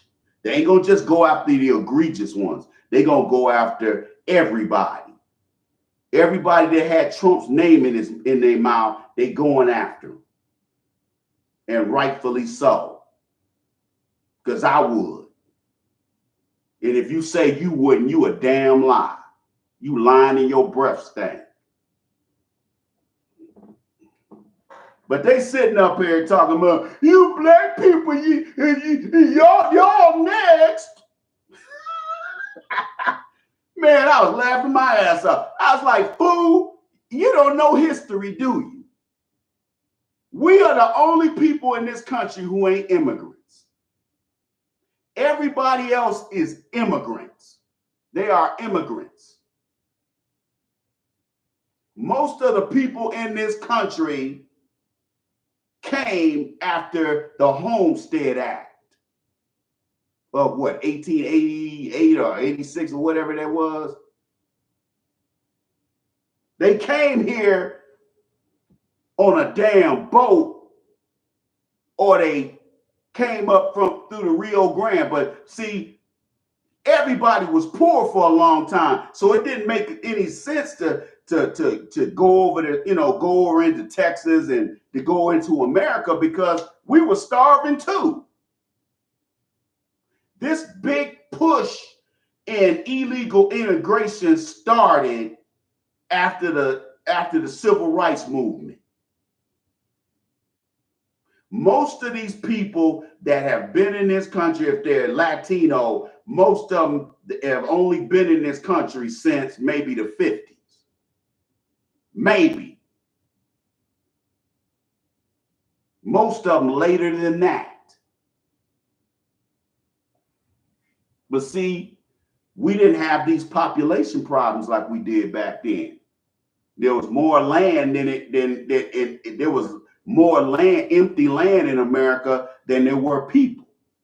But today, particularly in the urban centers, that's where everybody is. And because you notice the illegal aliens, they never stayed in the red state. They never stayed in red states like Texas, because there ain't no freebies.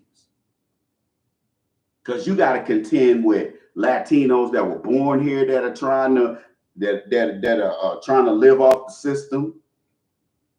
And then you got these illegals, all of them gonna be fighting for the same crumbs. So they're like, nah, we're gonna go up to New York City in Chicago where all them black people are, because we know that they'll give us all the welfare and everything we want.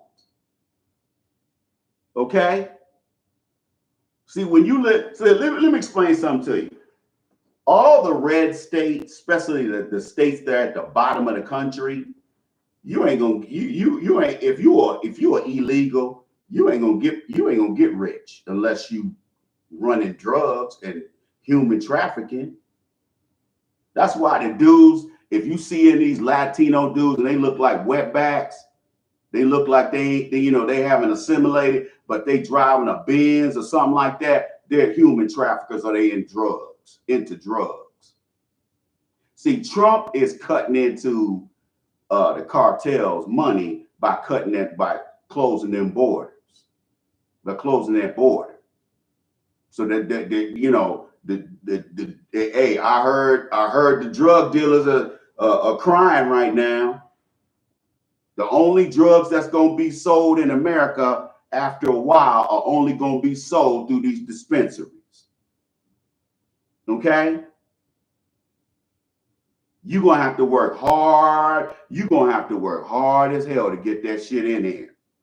They're still getting a gang of weed. I don't know how many metric tons of weed and stuff like weed in here, because they got people in the military, they got hooked up, they putting the drugs and stuff, sending it all the way over here to America. Maybe they got somebody at UPS that works in a certain department that look for a certain number, for a certain SKU number for a package, and then take it out of rotation. But see, today that might be a little hard to do. 20 years ago, yeah. But today, I don't know, that's a hard task. you're going to have a lot of people at the top riding for you to be able to move drugs in this country in another year or two.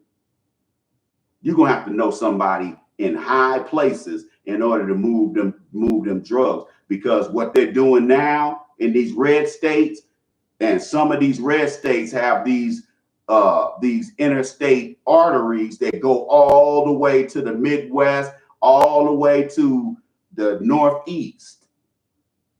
And what they're doing is they're randomly stopping people on I-95, I-35, I-45, all these damn I-75, I-65, or I-65, excuse me. State troopers are sitting, I know they're doing it in Florida. They've been doing it in Florida. They showed a whole bunch of, because you know the news ain't gonna tell you the whole story. None of them. Fox News, none of them. You got to look at these independent media channels on YouTube. And I was watching this one news service, a little tiny news service, and they were reporting on how all these farms are empty and they barely getting the food out because they rounding their asses up.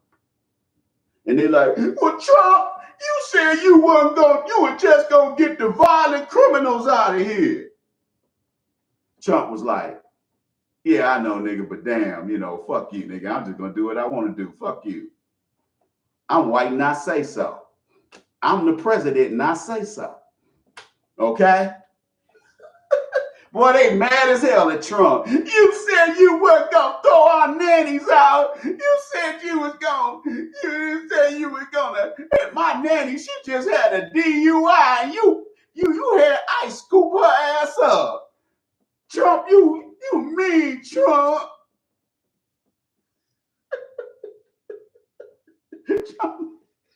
Trump don't give a fuck. That's what this is the reason why I like Trump. A lot of the stuff that Trump does is so funny to me, because Trump be getting mad niggerish with the press, man, don't he? He be like, I don't want to hear nothing you got to say. You fake news. Next. You can't have that kind of fun out of Joe Biden. You can't have that kind of fun. Man, let me tell you something. Trump's press conferences are the funniest. That shit is damn near stand-up comedy. Okay? Okay? So all of these attorney generals from all these other states, that they ain't got the money to fight the federal government in court on this birthright citizenship, now that they procedurally they can cancel, he can executive order not allowing these folks to have anchor babies. Okay? That he's got about 28 days to do that. Okay? And after that, they're gonna be back in effect. Okay? So all this anchor baby shit these people be doing, that's gonna stop, because you and your illegal ass is gonna take you and your American-born children, y'all gonna take y'all ass on and stop taking benefits and resources off the plates of black folks. And they show a couple food processing plants, right? They hiding all in the walls. And one illegal, he got so mad, he pulled out a knife on one of them ICE agents, and he didn't try to stab him, but he took it out and was like this. And that dude was like, the ICE agent was like, drop the knife. So homeboy dropped it, because he could have shot his ass. Okay? Or hurt him pretty bad. But see, as long as a lot of these illegals ain't black, they don't get treated well. Because I'm gonna tell you right now, if I was one of them ICE agents, I'd be pulling their ass out by their collar. If it was me. Okay? And you notice They showed about I've seen 3 or 4 different food processing plants all over the country where they show a bunch of white people and black people sitting in the waiting room in HR and these companies applying for jobs. See how that works? Soon as they get Sancho and Maria's sorry ass out of here, all of a sudden there's jobs. And let me tell you another social indicator. They said since Trump has been rounding up these illegals, they said crime has been going down.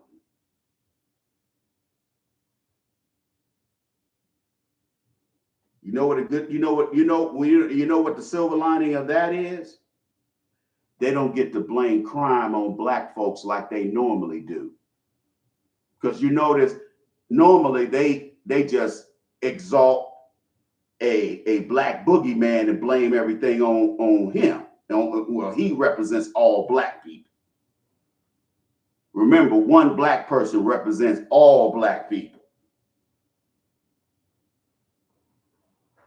You dig? So what end up happening is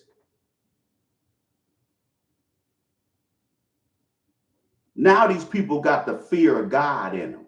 And see, these so-called Latinos don't know how to fight the system. See, we're the only ones that got centuries of experience of resisting against white supremacy.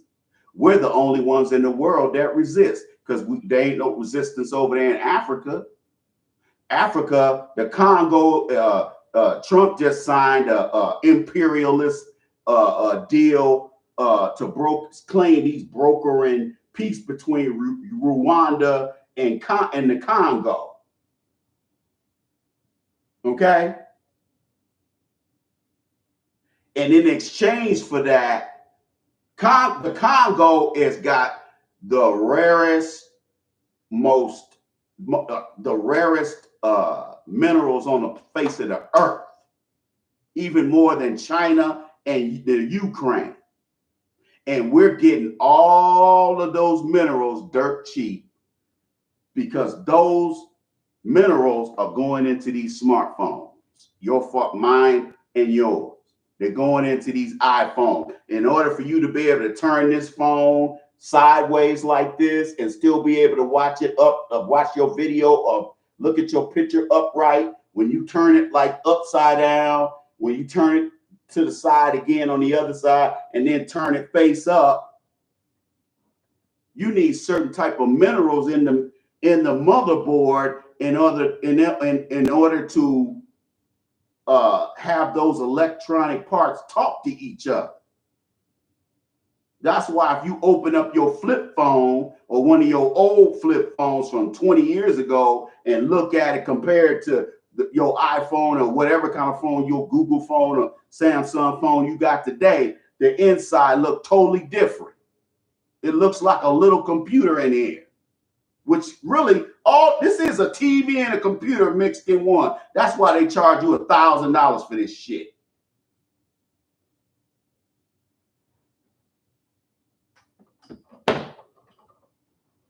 And Trump's forcing them to have to build them things here. Now they talking about iPhone. If Trump gets his way, an iPhone will be costing $3,500.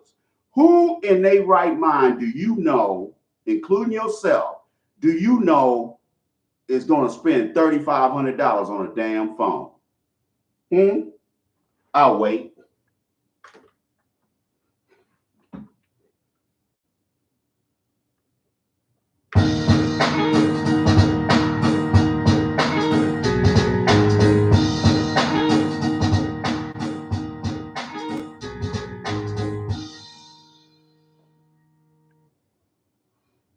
You gonna pay $3,500 for a phone?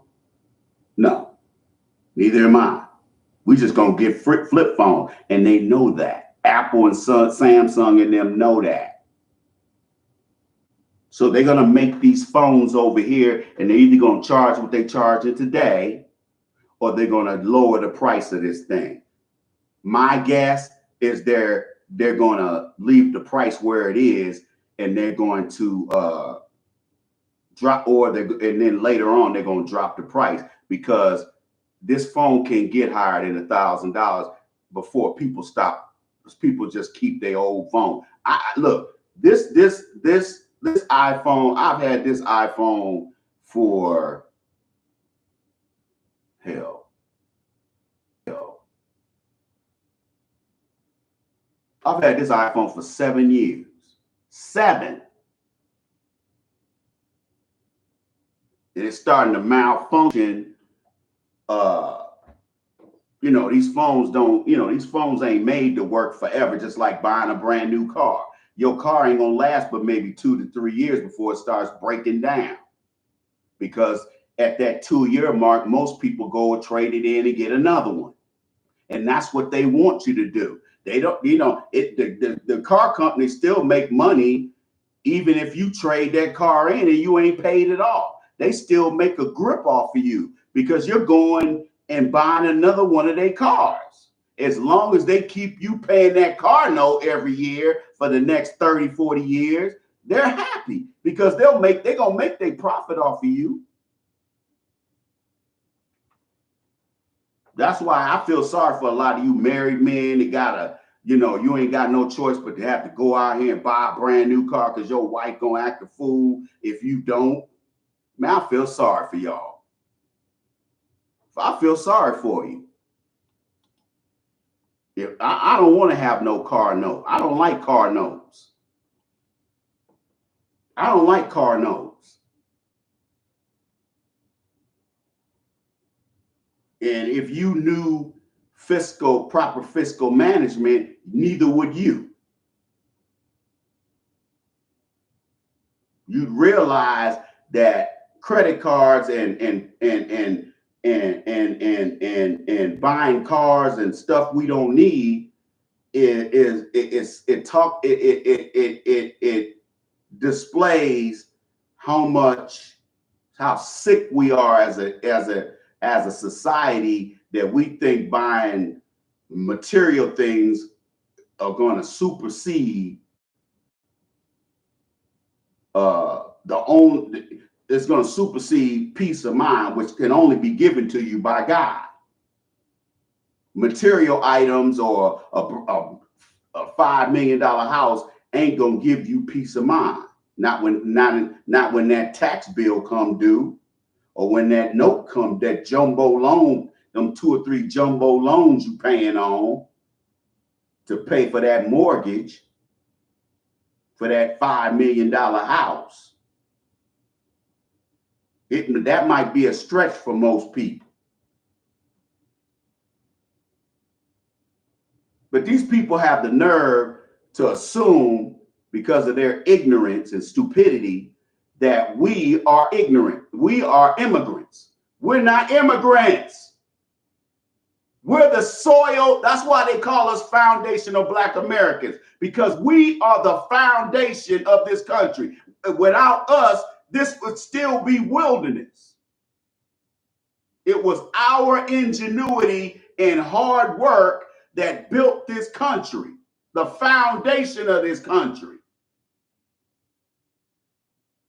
And I dare for you to say otherwise, especially if you ain't Black. You ain't contributed a damn thing to this country.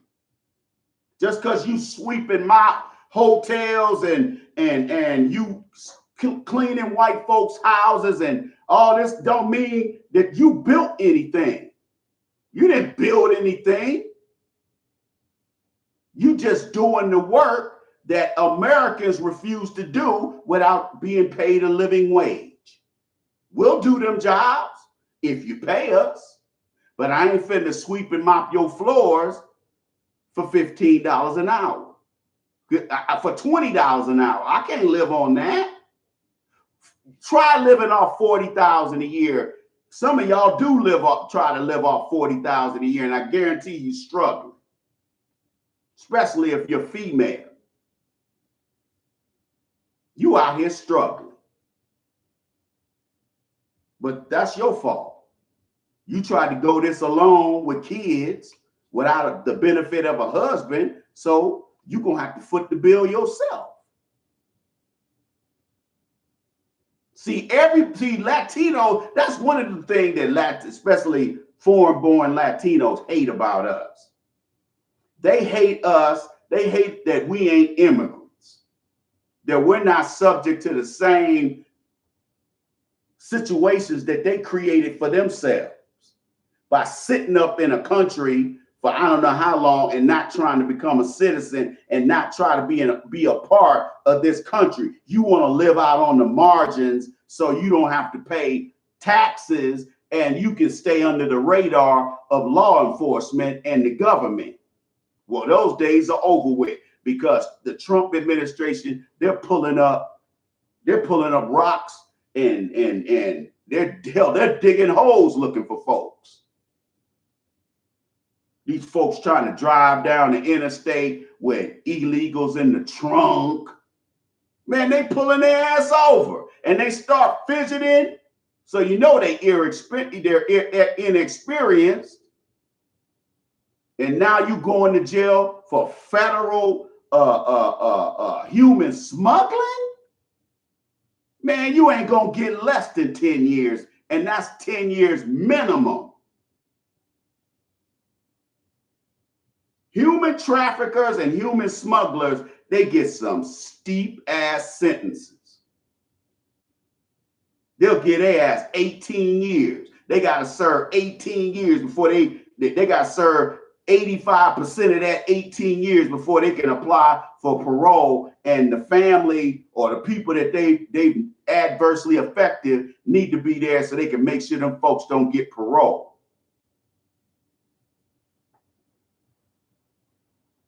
If somebody has done something to one of your family members, victimized one of your family members, make sure their ass don't get out of prison. Every time they have a parole hearing, make sure you're there or your kids are there or somebody's there representing your family. Say, hey, man, this fool don't need to get out of prison for what he did to my niece.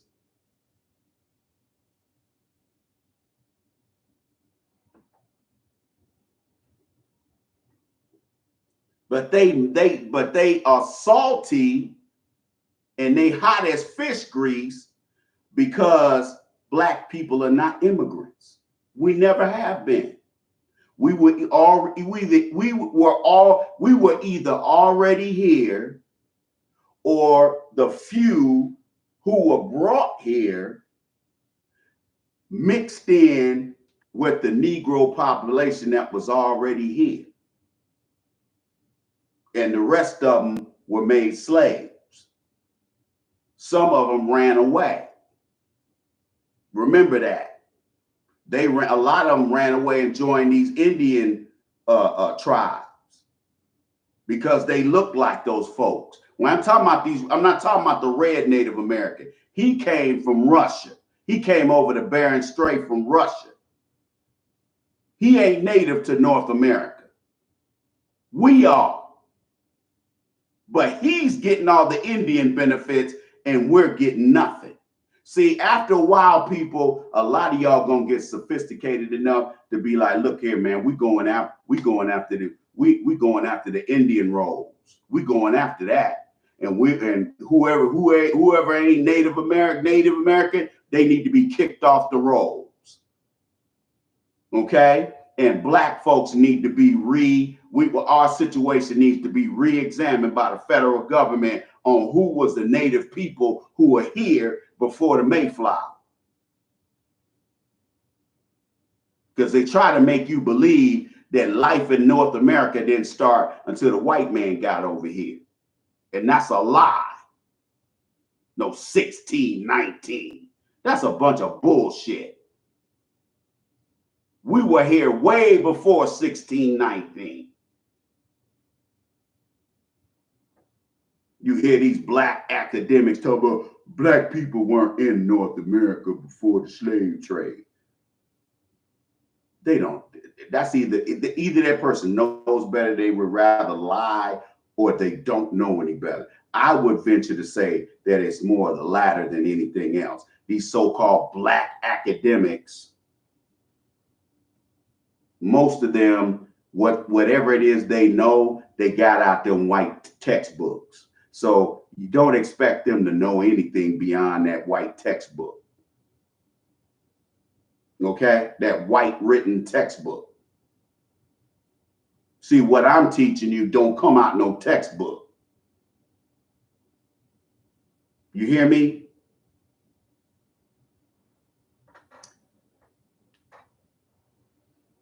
And they want us, and you got some of them coming on doing videos crying, talking about, pretty much saying, we want y'all to fight our battles. Because see, you got to understand these Asian, Caucasian, all these other folks, Latinos, they never fought white supremacy.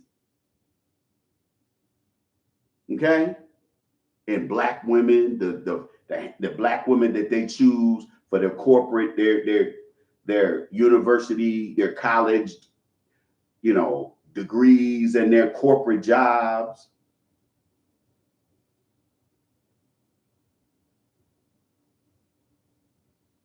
They're mad because this planet, particularly this country, is returning slowly back to its original inhabitants. If you don't understand what I just said, everything I said before that and after that, you ain't gonna understand. Because you have been brainwashed to only listen to white folks tell you something about your own people. Okay?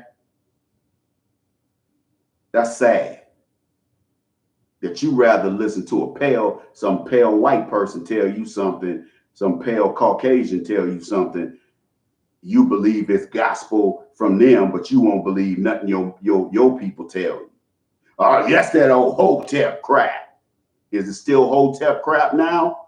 Black folks on the Facebook side? Because everything I said is coming true, ain't it? I told y'all Trump was gonna go all out on this illegal immigration. This ain't Gestapo. These folks ain't acting like the Gestapo. These people are going in, pulling people who have trespassed into our country and committed crimes. We're coming to get you. And them Caucasians in the media can sit up here and whine and cry and boo-hoo all they want. We still gonna do what we want to do. We still gonna come scoop their ass up. And you can stand out there with your cell phone. You can stand up. See, now that the Supreme Court has spoken, these folks that's standing around here impeding on ICE from picking these people up, now they got the legal protection to start body slamming these people and putting their ass in handcuffs and getting them the hell out of here.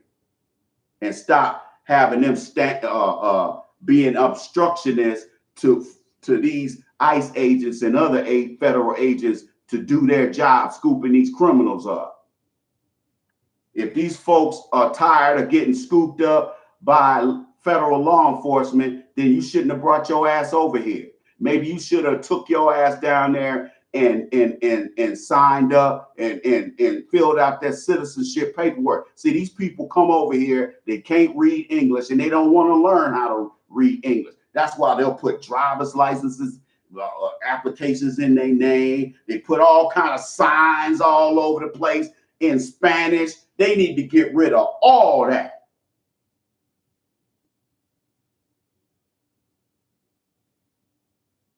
Had Nigerian women coming over here getting nursing degrees and then selling the degrees to relatives and friends, and they take that same degree and that fake name and go and get a registered nurse job and be in there working on your loved ones or yourself or me too.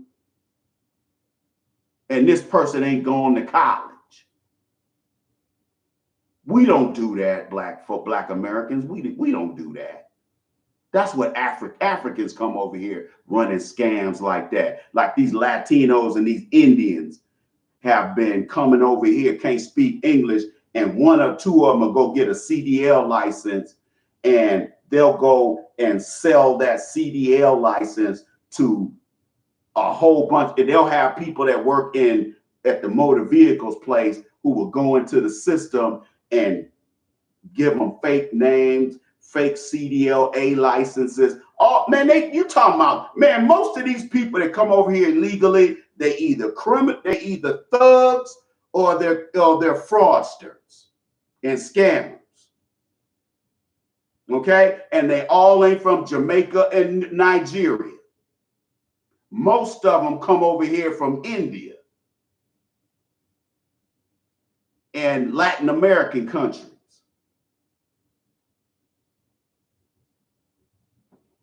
You understand me? They don't come over here to work. They come over here to rape and pillage. That don't sound like work to you, does it? And the women too. The women will be over there selling ass, and don't nobody be making them do it either, because that's what they did in their countries. That's why all you passport hoes want to go over there, because you think you could just, as soon as you get off the plane, you can fall, slip, and trip into some pussy with your dumb ass.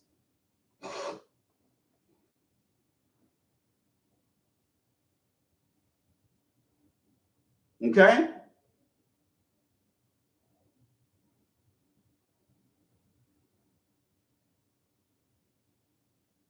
Now Sancho and Maria believes fat meat is greasy. They finally agree. What we've been telling them for decades. Hey man, them white supremacists, man, you can't snuggle up with them people, man. You can't snuggle up with them people and be white adjacent. It's gonna bite you in the ass. It just bit them Asians in the ass with them affirmative action rulings in the Supreme Court. And also, you know what? Ever since the Supreme Court struck down affirmative action in admission in colleges and universities, guess what? Numbers of Asian applicants to college went down. Number of Asian students applying to these colleges, that more and more of them are getting turned away. Did y'all know that? The numbers of Asian students going to these big universities, the numbers are going down. They're decreasing. But the numbers of Black Americans going to these same universities is the same. It's the same number. It hasn't changed since that affirmative action ruling a few months back or a year or so ago. It's still the same. Same amount of Black students that apply, or the same amount of Black students that get accepted. But the only group where their numbers are decreasing are Asians. And they're the ones that brought that suit with Ed Blum, with his racist ass. See, that's what happens when you try to cuddle up and snuggle up under the ball sack of white supremacy racism. You end up getting peed on yourself. You thinking Black folks are getting peed on. No, your people are getting peed on. And you so dumb because you don't understand white supremacy and these white supremacists and how hypocritical and dishonest and how low down and degenerate they are. You thinking the success of Asian people depends on being white adjacent. How's that working out for them? in the Trump era. How's that working out for them?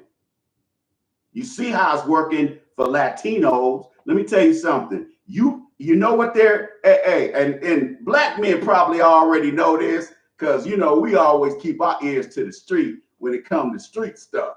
Okay? Now, most black men, especially those of us who've been in the military, most black men know that these Asian massage parlors ain't nothing but fronts for prostitution. Okay? And for decades, the Chinese have been putting people in containers and putting them in containers and giving them a bucket to crap in and give them a handful of food and tell them to survive that 3.5 week voyage over the Pacific Ocean to come here to go to the port of Los Angeles, Long Beach, Houston, Beaumont, or whatever, New Orleans. Okay?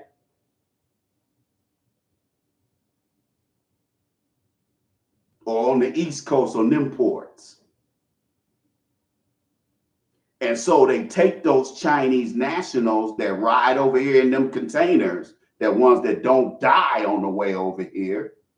When they take those Chinese folks, of course there's no record of them or a passport or anything. So when they bring those Chinese people, those Chinese nationals into here, or wherever they're getting them from, when they bring them into America, they stick them in their community where it's pretty much they isolate their communities so they can commit crime and not go to jail, unlike us. All these other people are committing crime way worse than any black person, and we're the ones going to prison and not them. They bring these illegals over here and they put them in these and they put them in these massage parlors. And the only way we find out that these women were brought over here illegally is when the police go in there and bust these people and they tell the police that if the Chinese mafia folks that brought them over here find out that they talking to the police, once they get deported, they can be killed when they get sent back over there to China. Because remember, the CCP is behind all this stuff. That's why you can't trust nothing China says and does. Because they lie and they cheat. If you think these Latino countries be lying and cheating, shit, you better read some articles on China and the stuff they be over there pulling. Hell, they brought their own. Hell, some of these Chinese neighborhoods got Chinese police from the CCP that were brought over here, and they got little secret jails inside these Chinese embassies. Think the FBI gonna shut that down? Maybe the most egregious cases, but they ain't gonna shut it all the way down. But most of the women you see working in these massage parlors they've been shipped over here. They didn't come through here. They didn't come here on a passenger ship, and they didn't come over here on an airplane. They came over here 9 times out of 10 in a shipping container. Okay? And China's been doing that, and Korea, they've been doing that for years. See, those of us that have been in the military, we know they've been doing it for decades.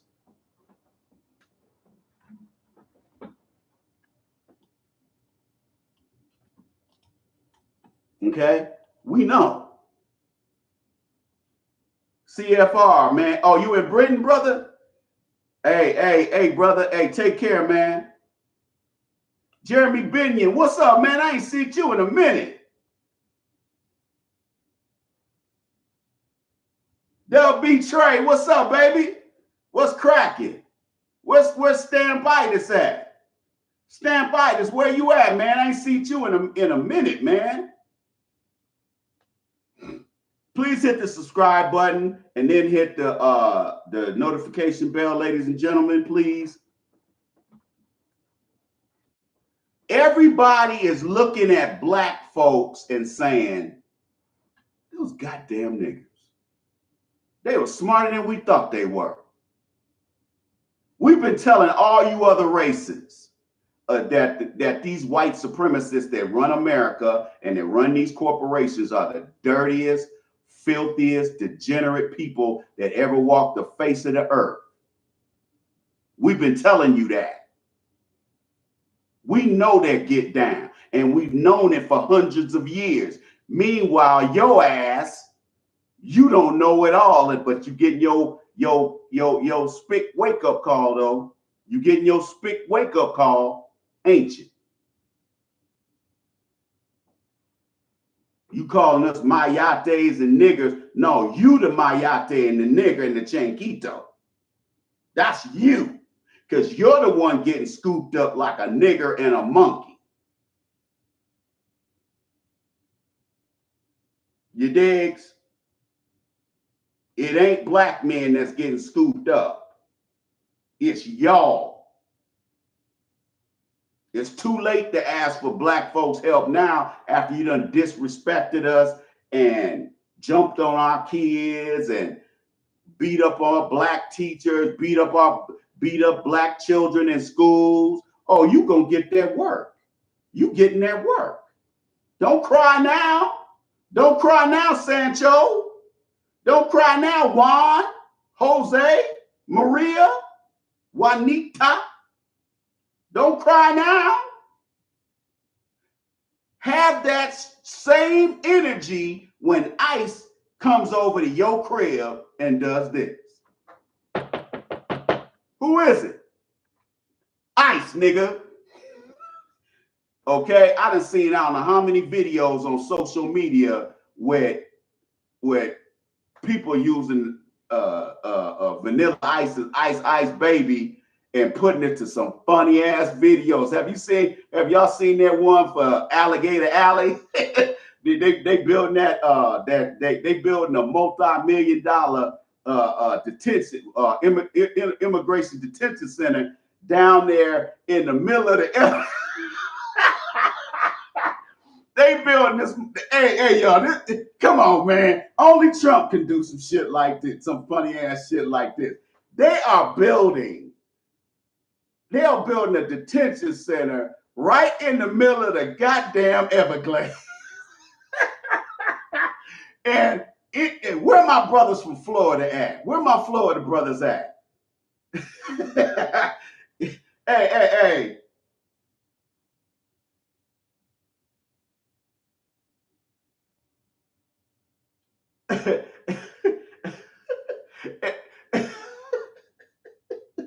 Hey, man, if they run from this detention center, they was like, Governor DeSantis said, hey, if they break out of this place, we ain't gonna go looking for them. If the pythons don't get their ass, then the alligators gonna get their ass. And let me tell you something, they hungry. They is hungry. Okay? They is hungry. Them alligators ain't gonna pass up a free meal. Trust me when I tell you. Okay? And the brilliant thing about this detention center is that it has a 2-mile long runway on it. Did y'all know that? It's 10,500 feet. That's over 2 miles. Most standard runways at most of our airports are about 3/4 of a mile. That's on the long side.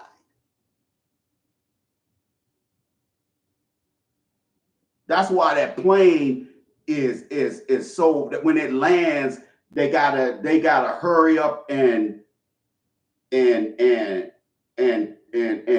wind down those engines because the plane is still going too damn fast at 180 knots.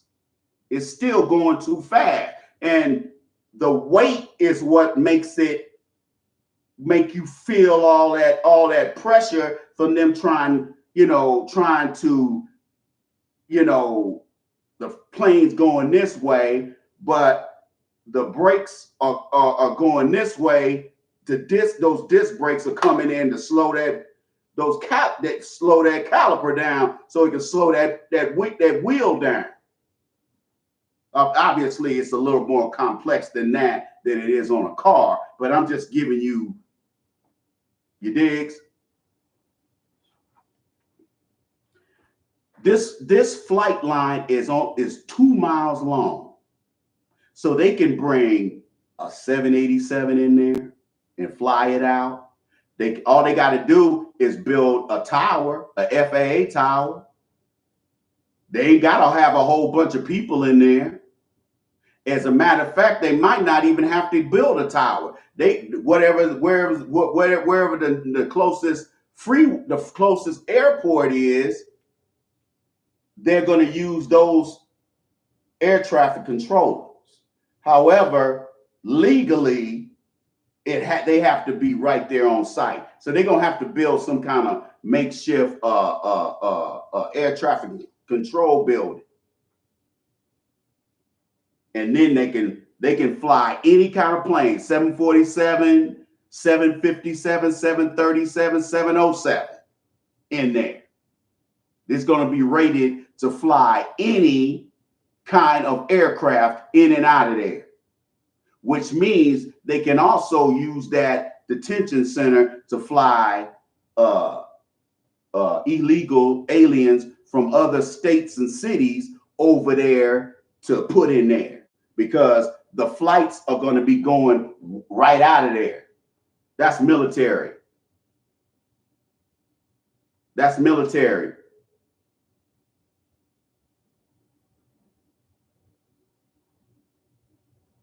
C-17 is military. I'm talking about commercial aircraft.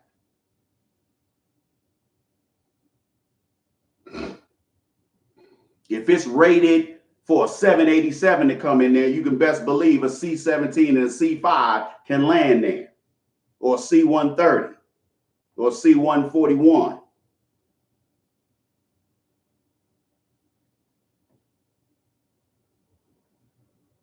And it's going to be huge. They're going to be able to house thousands of people, staff, and maintenance folks. And the way they're setting it up like how we used to set up buildings in the Air Force. They're solidly put together buildings, but they're prefab. It's just like a kit, like a Lego kit.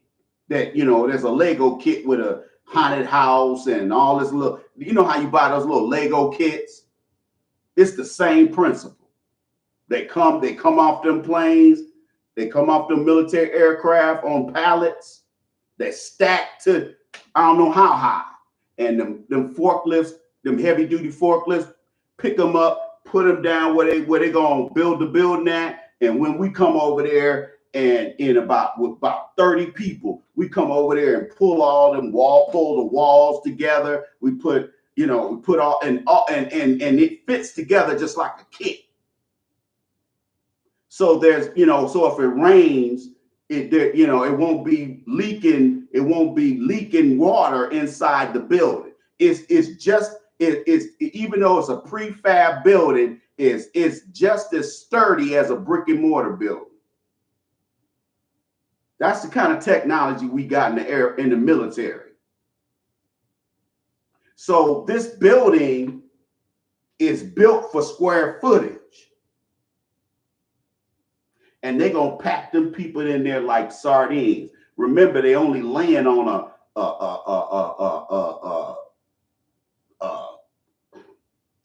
aluminum foil.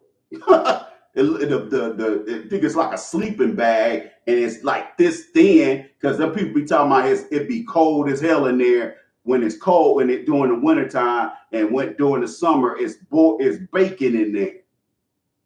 At least in the areas where the people are. Now over there in the areas where the ICE agents and the CBP officers are, yeah, it's air conditioning in there.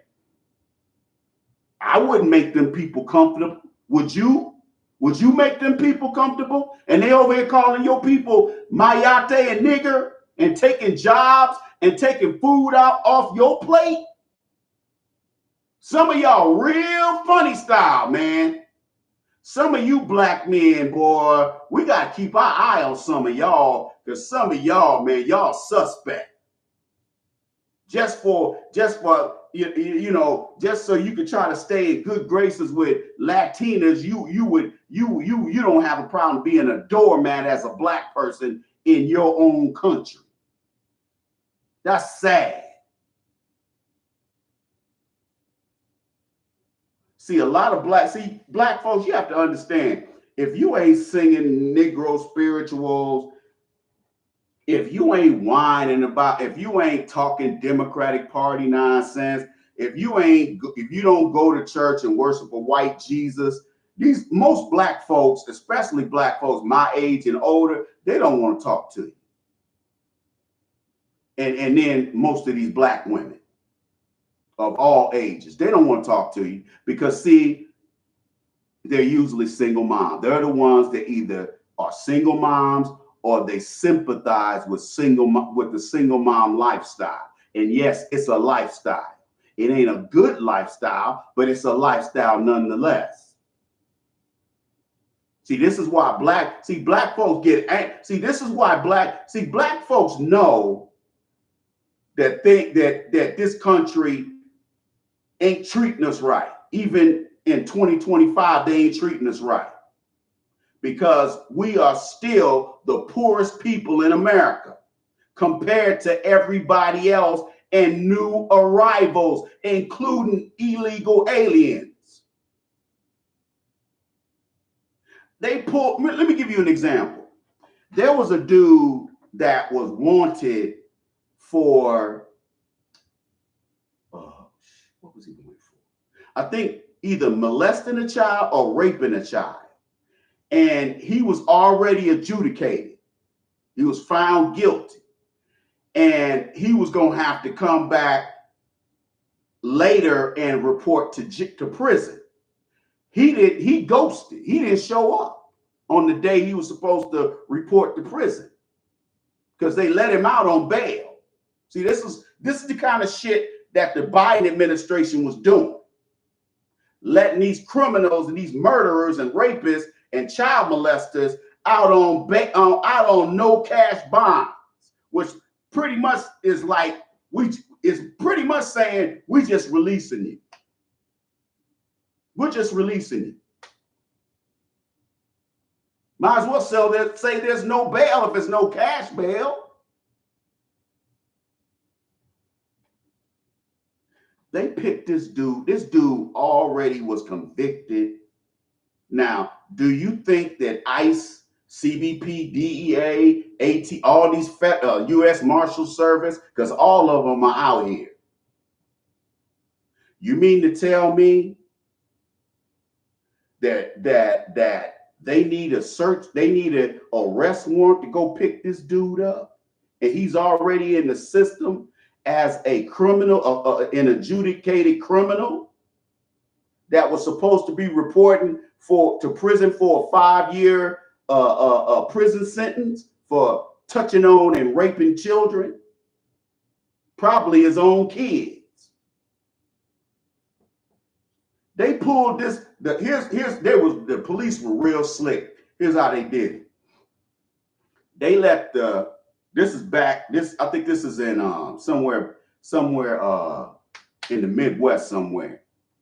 They had the state trooper. They only saw the state troopers out there. So they what the state trooper would do, they didn't know the state trooper was working with ICE. The state trooper will pull these people over. When they see a bunch of heads, Latino dudes in the car, and they speeding, they pull them over. And almost every time they're human smugglers or traffickers. Almost every time. They pull him over. And as soon as the state trooper, there's two state troopers got dude out of his truck and was patting him down, here come ICE and CBP pulling up. About 4 or 5 unmarked cars with sirens pulled up.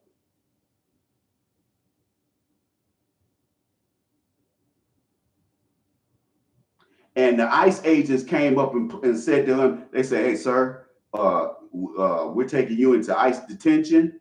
You're under arrest. You were supposed to report to prison 2 years ago, and you've been out here. And this dude had a brand new, looked like 2023, 2024, one of them big old Silverados. I'm not talking about like one of them regular 4-door. I'm talking about one of them 2500s. He had this truck had to be $100,000, and it had the $500 rims and tires on there. Those rims alone cost $3 or $4 grand. The tires are like $300 or $400 a piece. Them 4x4 tires. This dude is rolling around in $100,000 truck, and he's an illegal that came over here with nothing and was able to steal his way to a $100,000 truck. And you think that's okay for him to come over here and in a few months, in a year or 2 years, he's got a higher net worth than you, and you were born here? Maybe if we even went to college, maybe went to the military and college, and you still can't afford $100,000 truck with another $20,000 or $30,000 in accessories on it, aftermarket accessories, huh? And you don't feel a certain kind of way about these people breaking into your country because you just want to get you some stanky Latina tail. You don't want to seem that you against these people. You don't have to be against. I ain't against anybody. But that don't mean I don't want their ass getting tossed up out of here. Guess who else is getting flown the hell up out of here at a breakneck speed?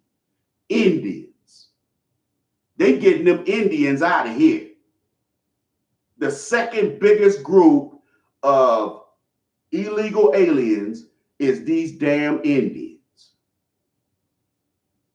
And these are the ones who are coming over here buying CDLA licenses to drive trucks, and they can't read English. And some of these guys are getting into multi-vehicle, multi-casualty accidents because they can't read English. The sign is in English. The sign says that these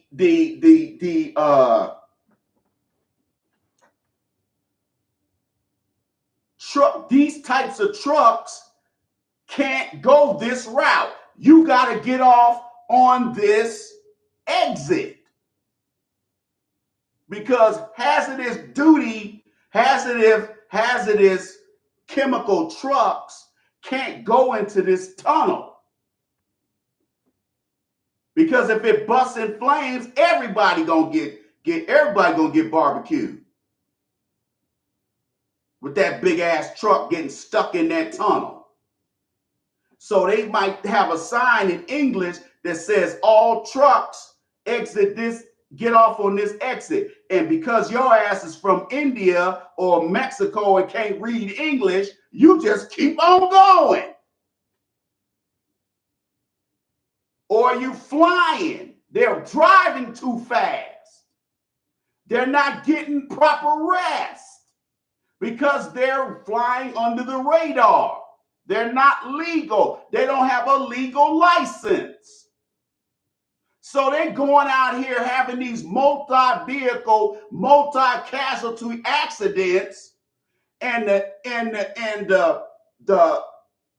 shipping, the trucking company is getting sued all up and down the street from the feds and the state because they let an illegal alien that can't read English with a fake CDLA license drive a 50,000-pound vehicle with another 20,000 pounds of freight on it. Flying down the damn highway, not reading the speed limit signs, and then running into people, killing a bunch of people. Now, yeah, are those people going to be able to sue the shit out that trucking company? Yeah. But what if that trucking company was started and owned by a bunch of illegals who don't have all of their paperwork in order or all of their insurance papers in order? Because usually, if they're gonna run a scam with fake documents, 10 times out of 10, their insurance documents are fakes. Registration on the truck is probably a fake. Everything that they're attached to is a scam and a fraud. How much money is that family gonna get out of that trucking company owned by Sancho and them, who don't have all the right document and insurances and licenses? They're putting everybody on that road at risk because they cannot read English. And you got people sitting up here talking about, what's wrong with that? Why you riding down on the immigrants? We ride down on the illegal aliens, not legal immigrants. Legal immigrants, I don't care if you did come from Mexico. If you became a citizen, you a citizen. What am I going to say? I don't care one way or the other. But if you're an illegal and I serve my damn country, I bled for this damn country over there in that sandbox over there in Iraq, and you're going to give them more resources than you give me, and I was born here and I serve my damn country? You goddamn right I'm going to raise holy hell. If you ain't a veteran, or your mom is a veteran, your dad is a veteran, you ought to be mad because of them, or your uncle, or your granddaddy that served. These people coming over here, breaking into our country illegally, and they get free rent, free furniture, free mortgages, free loans so that they can get food trucks. All of those food trucks I told you I would see as I drive around the whole Twin Cities area, I ain't seeing all them. I'm not seeing all them damn food trucks like I was before Trump really got busy.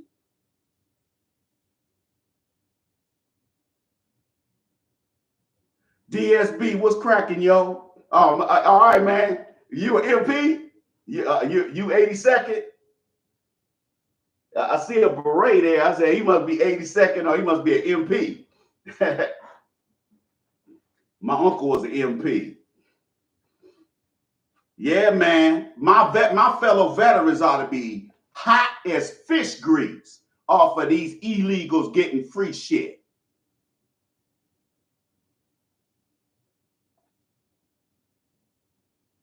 You understand me? Oh, not okay. What specialty is that? Was that combat arms?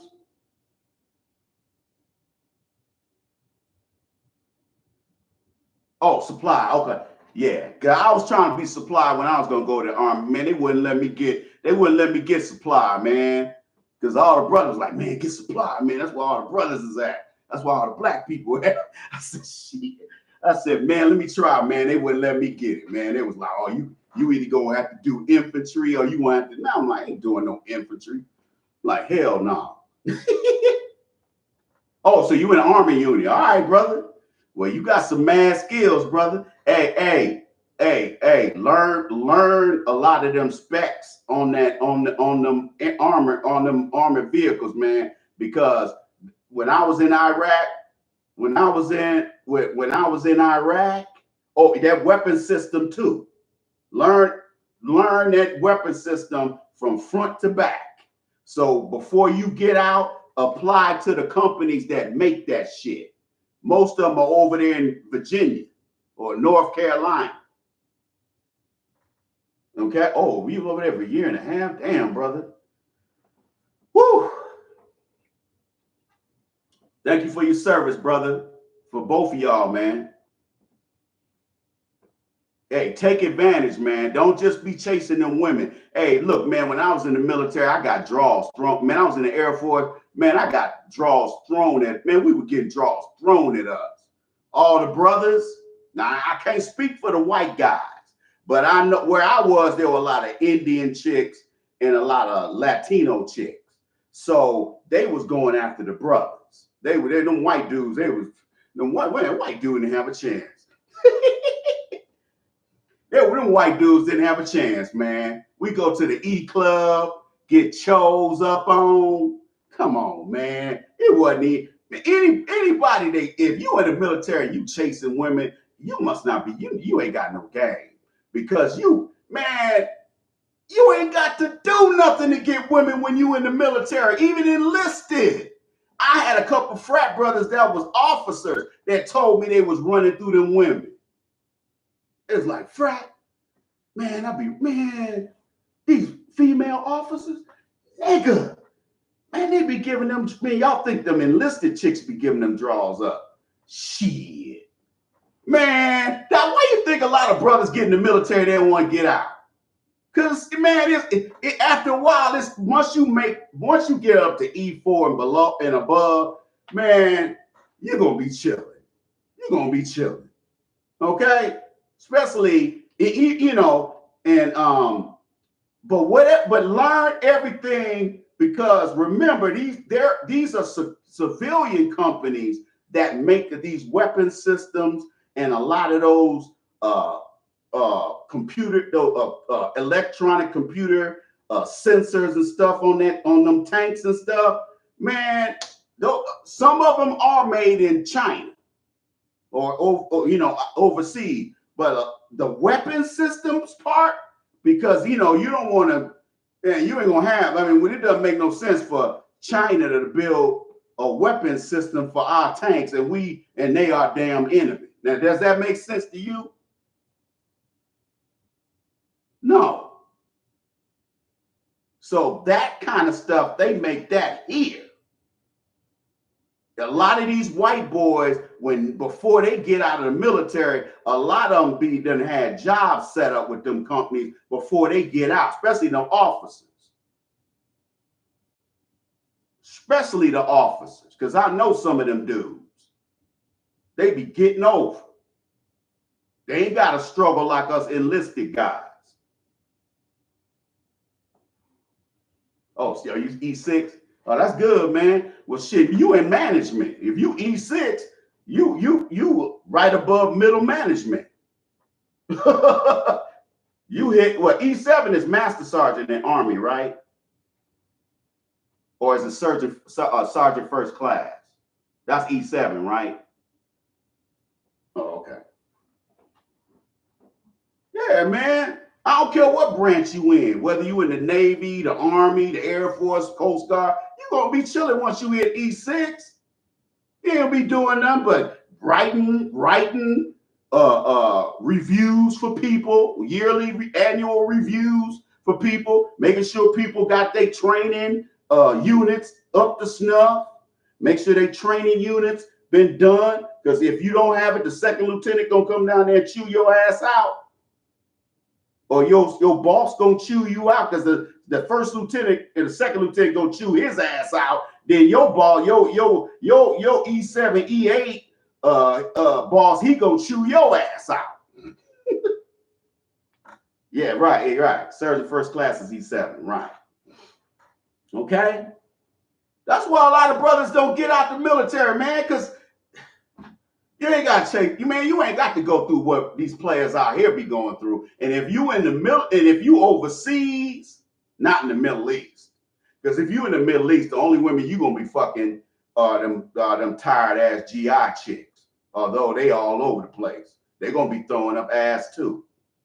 Okay, but who wants to mess around with them? You might as well be at home messing with them. If you're a veteran or a child of a veteran or a nephew or niece of a veteran, you should be angry as hell that we got foreign nationals coming over here getting put on, getting free stuff, free money, free vouchers, free cars, free food trucks, free food truck trailers, zero down auto loans, zero down and 0% commercial loans. They had some of these illegals opening up restaurants and other types of businesses. And they just got here. And it ain't just Minnesota that they doing this shit. They doing it in all the lower 48.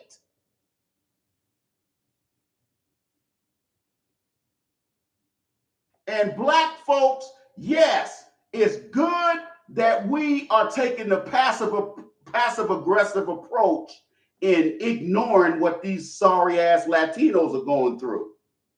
Because they hate us anyway. They ain't our damn friends. They're like Wendell Pierce, that the actor. He was the one that was, I don't know if he was on somebody's news channel or he did a video and put it on his Instagram talking about black men. You ought to be ashamed of yourself not supporting Kamala Harris. Y'all, what kind of black men are y'all? You not supporting Kamala Harris? Talking about we have a black-brown alliance. I read something he put on Instagram just this weekend. He talking about black folks should be out here helping these Latinos because we have a black and brown coalition. This is why these Hollywood niggas ain't worth shit. Them Hollywood niggas ain't shit. You either get Wendell Pierce or you get Billy Porter. Take your pick. You either get a beta male ass kissing Negro or you get a bussy homo bussyman on this side. Take your pick.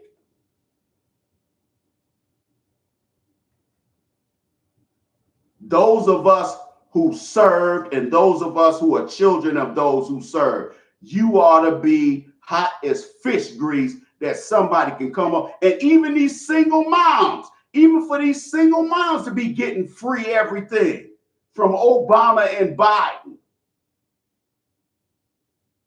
Man, Biden, let me tell you something. During the 8 years Obama was in there, he gave these single moms so much stuff. And then Biden came along after Trump and he just said, here, take these blank checks. Here's single moms, take these blank checks. Here's Asian folks, Asian hate, go take this $50 million check. Spend it any way you want. Here, Latinos, here's free rent. Here's free mortgages. You got black people over here been working their asses to the bone for I don't know how many decades, and they ain't even bought their first house. And this SOB, this hija de puta can come over here and breaking our country, and this motherfucker gets a zero down, zero fees, a zero interest loan, and you ain't salty about that because you want some Mexican cooch, you need your ass kicked.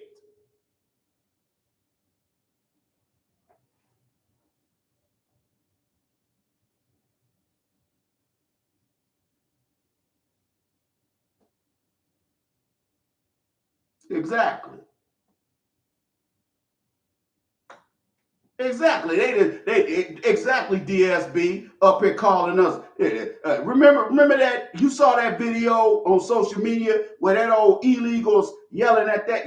You notice he yelling at a black woman because if he'd have yelled at the wrong Chicago South Side or West Side black woman, he would have got knocked the hell out. The black women that I know from South Side Chicago would have ran up on his ass, calling him lazy. Okay, but they know how to pick their battles. They're gonna sit up here and call this sister lazy. You know what? Let me say this to you. I bet he ain't saying that now. Cause you got them, you got now over there in Chicago. Let me tell you something. My mom lived in Chicago in the 50s. Okay, my mom lived in Chicago. So I've been in and out of Chicago since the late 60s. Let me tell you something. Chicago was white and black. White ethnic, Polacks, Italians, Irish. Okay? In Chicago, anybody that knows Chicago's extremely segregated. Chicago is not a city. If you're from somewhere else, it's a closed society. You can't just move into Chicago and then people just automatically, trust you and let you in. Chicago's one of those societies. They won't let you in. You got to have somebody that's from Chicago that's well known, that can be trusted. Then they bring you in to social circles. That's as far as black people I know. Now I don't know about white people, okay? But I know black folks in on the west side and south side Chicago. You can't just roll up in there from somewhere else and get put on. That ain't how they don't work. It don't work like that. They got areas now where it's just all illegals. I ain't seen no. Let me tell you something. Again, I'm gonna say this again. From the late 60s on up to today, when I used to go to Chicago, two races, white and black. White ethnics and blacks. That's it. You have Puerto Ricans. You have Puerto Ricans that have been in Chicago for decades, but they're in their neighborhood on the west side where they used to be. Now you got enclaves of illegals with restaurants, places to shop. Oh, they got their own they got their little fiefdom. Right next to black folks. And in some cases, right there on the south side, maybe in a not a less black area going into the south side, but they up there thriving while black people, the most native Chicagoans, are starving.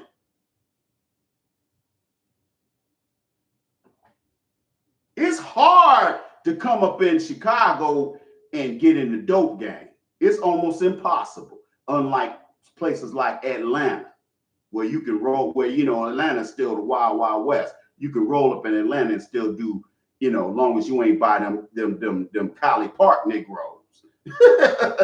Long as you ain't from them East Side Negroes. Okay?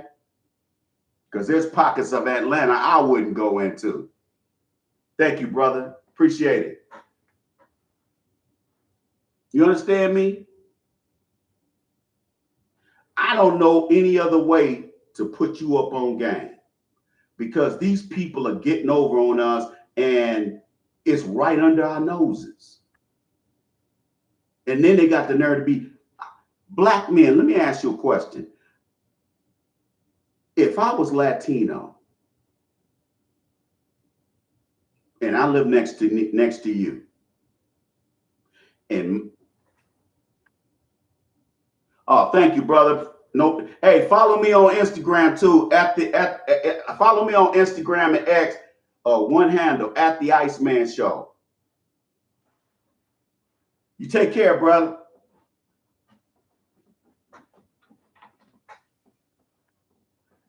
If I lived next door to you and I was a Mexican, you're black, you live next to me. Initially, we kind of cool with each other, but we ain't boys. You know what I'm saying? But we mutually respectful. But that's only gonna last so long because disrespectful hyenas like these Caucasians, these white supremacists, they can't help themselves. They gotta sink to degenerate behavior because that's part of their DNA as non-melanated people. If you don't believe me, go get the late great Dr. Francis Quest Welson's dynamic book, The ISIS Papers. Okay? See, if you read that book, you know what kind of heathen you dealing with. There ain't no question what kind of heathen you dealing with, and you know how to defend yourself against him and her. But see, when you want to sit up here and walk around here talking about everybody ain't a white supremacist, let me explain something to you. They're either a white supremacist or they're a white supremacist sympathizer. Which is worse?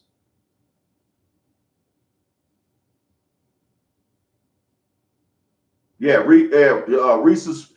those of you who ain't getting notifications that I'm on air and you're subscribed to my channel, unsubscribe and then resubscribe, and I guarantee that'll fix that problem. Those of you who have been subscribers of mine for like 10, 12, 13 years, that you guys are having problems getting notified. Not all of you guys. It's mostly the ones that you may not be available for for every live stream. Okay, those are the main people that email say, "Hey man, for some reason I ain't getting notified that you on air, man." I'm like, "Oh, okay, just unsubscribe and then resubscribe." And then invite friends, family. If you're a black man, you should be telling black men at your job about me. You should be telling black men in your family about me, because black men, we can't afford to be stupid. And because Trump's in there, black women can't afford to go this by themselves. That's why the ones that got a little bit of sense and they ain't totally ruined, burned bridges between them and black men, they getting back over here with black men. If you don't believe me, you better look at these numbers of who voted for Trump this time compared to who black women voted for in 2020. Most of the black women that voted for Trump were either married or they live with their cohabitating partner, which means they shacking up. Those black women overwhelmingly voted for Trump. The only other ones that voted for Trump are the old civil rights fossils that are my age and older, and younger single mom, broken down single moms, and single mom sympathizers and thought sympathizers and thoughts. Those are the main ones that voted for Harris last year on November the 5th. So what does that tell you, people? What do you think is going to happen? Let me give you a preview of what's going to happen for 2026 in closing. Let me tell you what's going to happen. This is what makes me mad. This is what makes me mad. Should make a lot of us black men mad.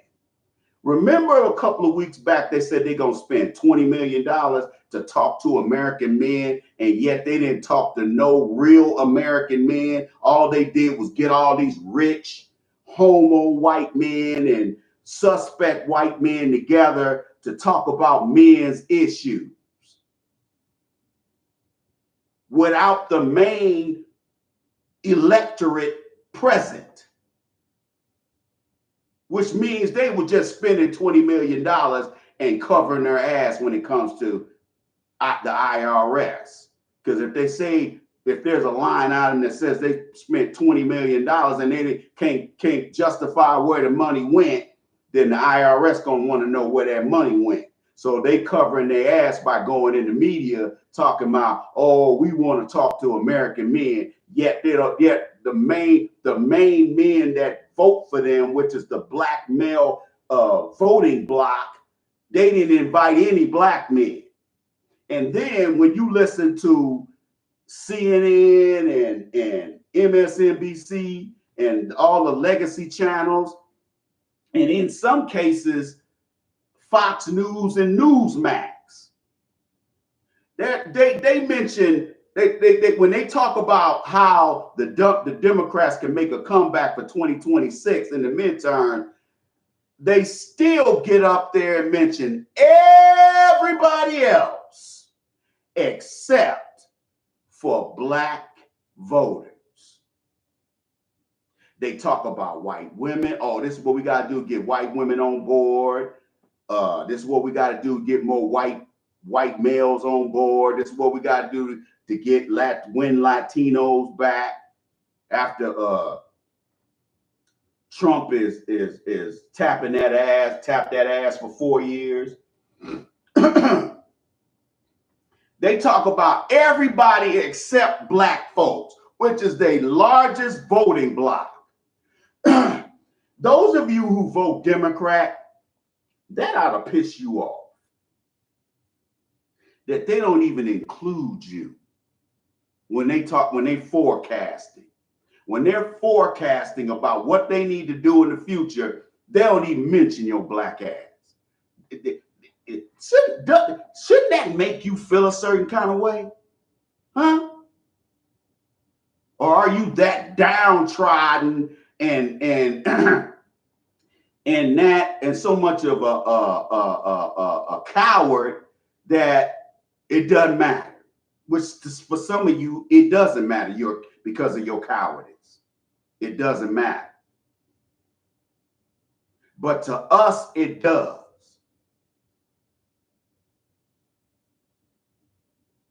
The black people have given the Democratic Party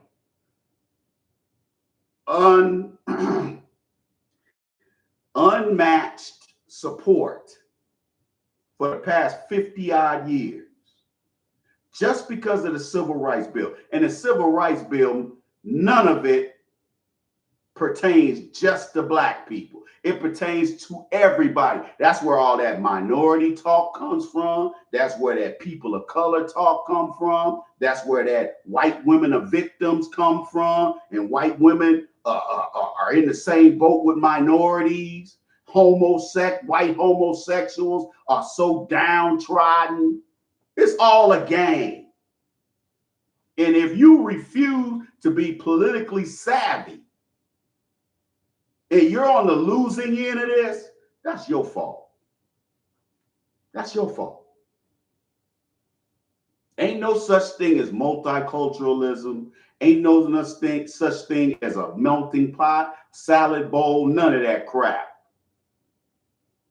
That's just a lie to tell black folks, to make black folks think that America cares about black people when we know damn good and well they don't.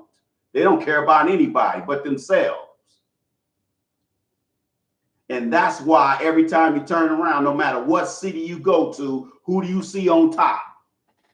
Anglos on top, black folks on the bottom. It's, a few Negroes sprinkled in the middle.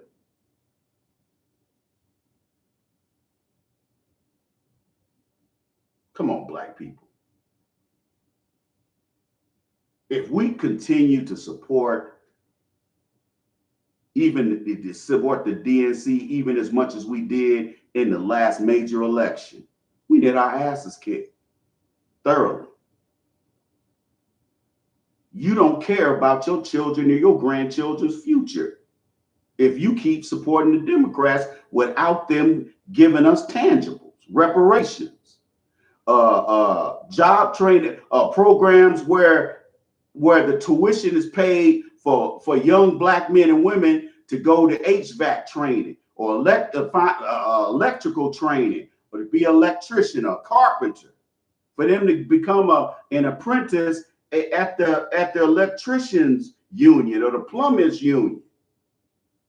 We got millions of vacancies for the trades right now, because for the last 10, 15, 20 years, everybody's been running the 4-year colleges and universities, wasting their money. And most of us who spent money on student loans can't even pay them back. What does that say about your revenue stream, about your income stream?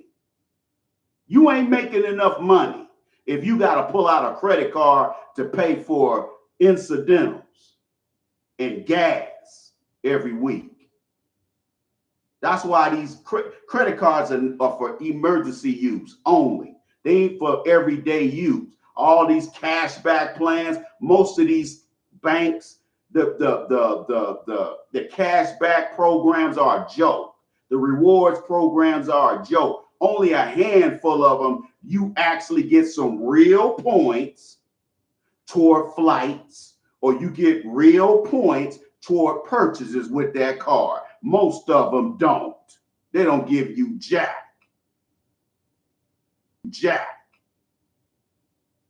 It's just a marketing scheme. You got to fill out all these forms online to get the points and all this old kind of stuff. Do you really want to be going through that? No.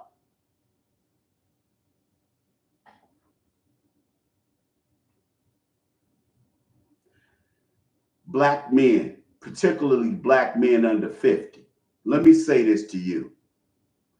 You have the perfect time in American history to gain traction on these Latinos and on dumb white people and black people who might quite possibly be in your way of getting to some resources.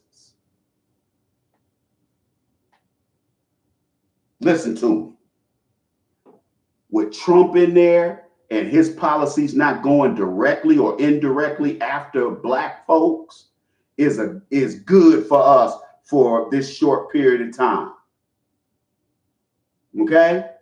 Because what we want to do is we want to keep the Republicans in there for 2026 and then have another Republican in there, hopefully J.D. Vance, for the presidency, and keep whatever knucklehead the Democrats nominate out of there. Because I ain't vote for no Democrats anyway. But I know damn good and well I ain't vote for no Gavin Newsom.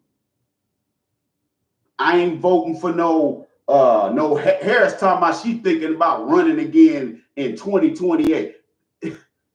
That Hindu bedouin still ain't learned her lesson, has she? How embarrassing she must want to be embarrassed. So she must not have any shame.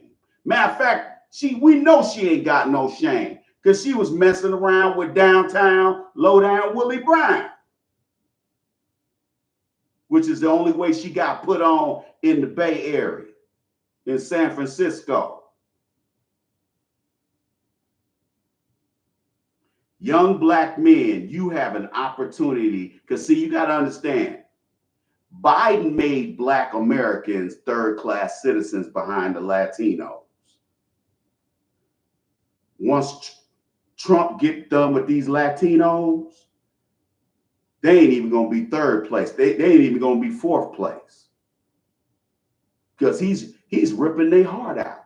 He's taking all of it.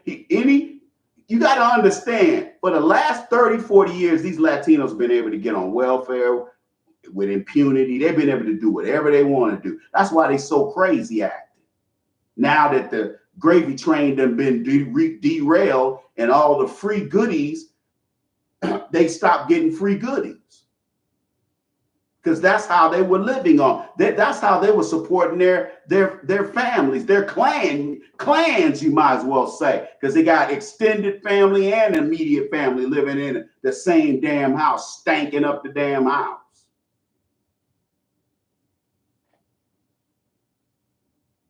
See, that's pissing these. That's why you think, because I was looking at this video, this old punk ass, this old Mexican dude who was a protester, and I guarantee he probably wasn't he's probably an illegal that was brought over here as a baby.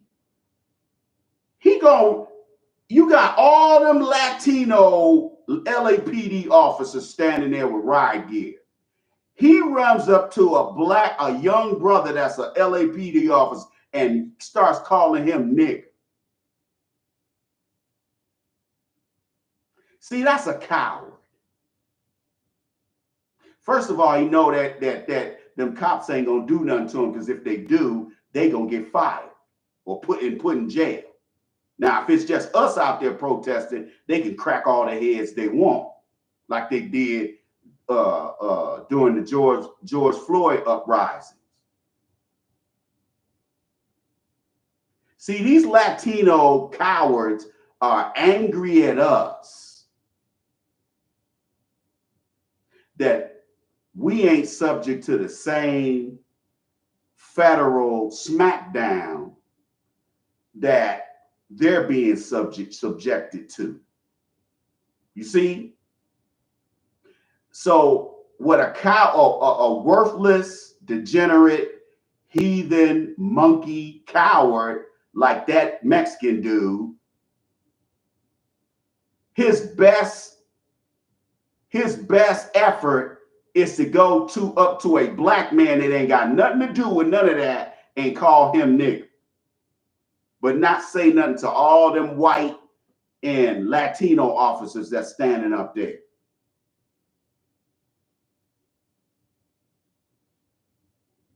See, the reason why I ain't got no love for them Latinos is because I know these people. I work with them. I fuck too many of their women. I've lived around too many of them. And I know their get down. And they're worse and nastier than these white supremacists. You thought they were nasty. Their only protection is the resources they've been able to exploit the last 30, 40 years. And now that those resources are gone, they got to go get it like we've had to do since we've been here. Black folks are going to make something out of nothing, because we know we ain't going to get no help from the state. We ain't going to get no help from the feds. Not to do anything positive. But they see that the white supremacist regime that's in the White House now, and actually, it ain't even because of white supremacy, it's because of the law. And them cutting off the free money, giving free money to foreign nationals. Because that has made our country go broke, taking care of illegal aliens and paying for their health care so they can go work at these food processing plants and all these other types of manufacturing places, because those companies ain't giving them any benefits. That's why when you work with predominantly illegal alien criminals at the job, I guarantee the benefits are horrible. Or if you're getting any at all, I guarantee they constantly making you work overtime all the time, because these people don't stand up for themselves. I know, because I've worked with them when I was getting out of high school. I worked in them factories. Those people deserve no respect whatsoever. the way they talk about our people. See, I understand enough Spanish to know when they talking about me. And every now and then I'll say, no, bitch, your mama's a nigger. And they be looking at me like, how you know what I just said? Bitch, I know what you just said. Fuck you. You goddamn spick. See, they don't like it when you call them spick. See, they so used to see, black folks have been ignoring Latinos because we don't need to get our bread. We don't need to get our daily bread from these broke ass people because they don't run nothing. They don't run anything. If Latinos were so powerful in America, then how come from California to New York State, they scooping their asses up right and left and all points in between? You don't see them scooping up black folks, throwing them out of here, do you? No, not black Americans. Now, if you from Angola or Ghana and you over here illegally, or Haiti or Cuba, or wherever the fuck you from, you need to get your ass out of here. You bring your ass over here and you up here talking about, you bring your Haitian ass over here and you start walking around talking about, you don't hang around them black Americans. We better than them. Well, how does that feel now, dog, cat eating motherfuckers? Huh? Black man, I'm gonna leave you with this. You ain't got no friends. You ain't got no allies. You ain't got no associates. You ain't got nothing but each other. And if you are gonna turn your back on fellow black men just because you want to be in with Honky McGee and them and Miss Ofe and them, sooner or later that's gonna bite you on the ass. Okay? Because the asses you kick on the way up are going to be the same asses you have to kiss on your way down. Remember that.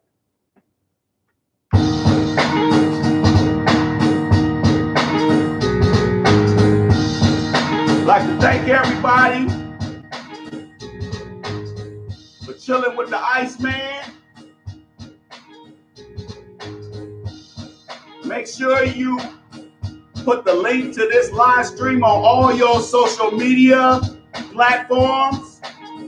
And don't forget to drop something on Cash App or PayPal before you leave tonight. Want to thank all of y'all for hanging out with the Iceman. Holla at your boy.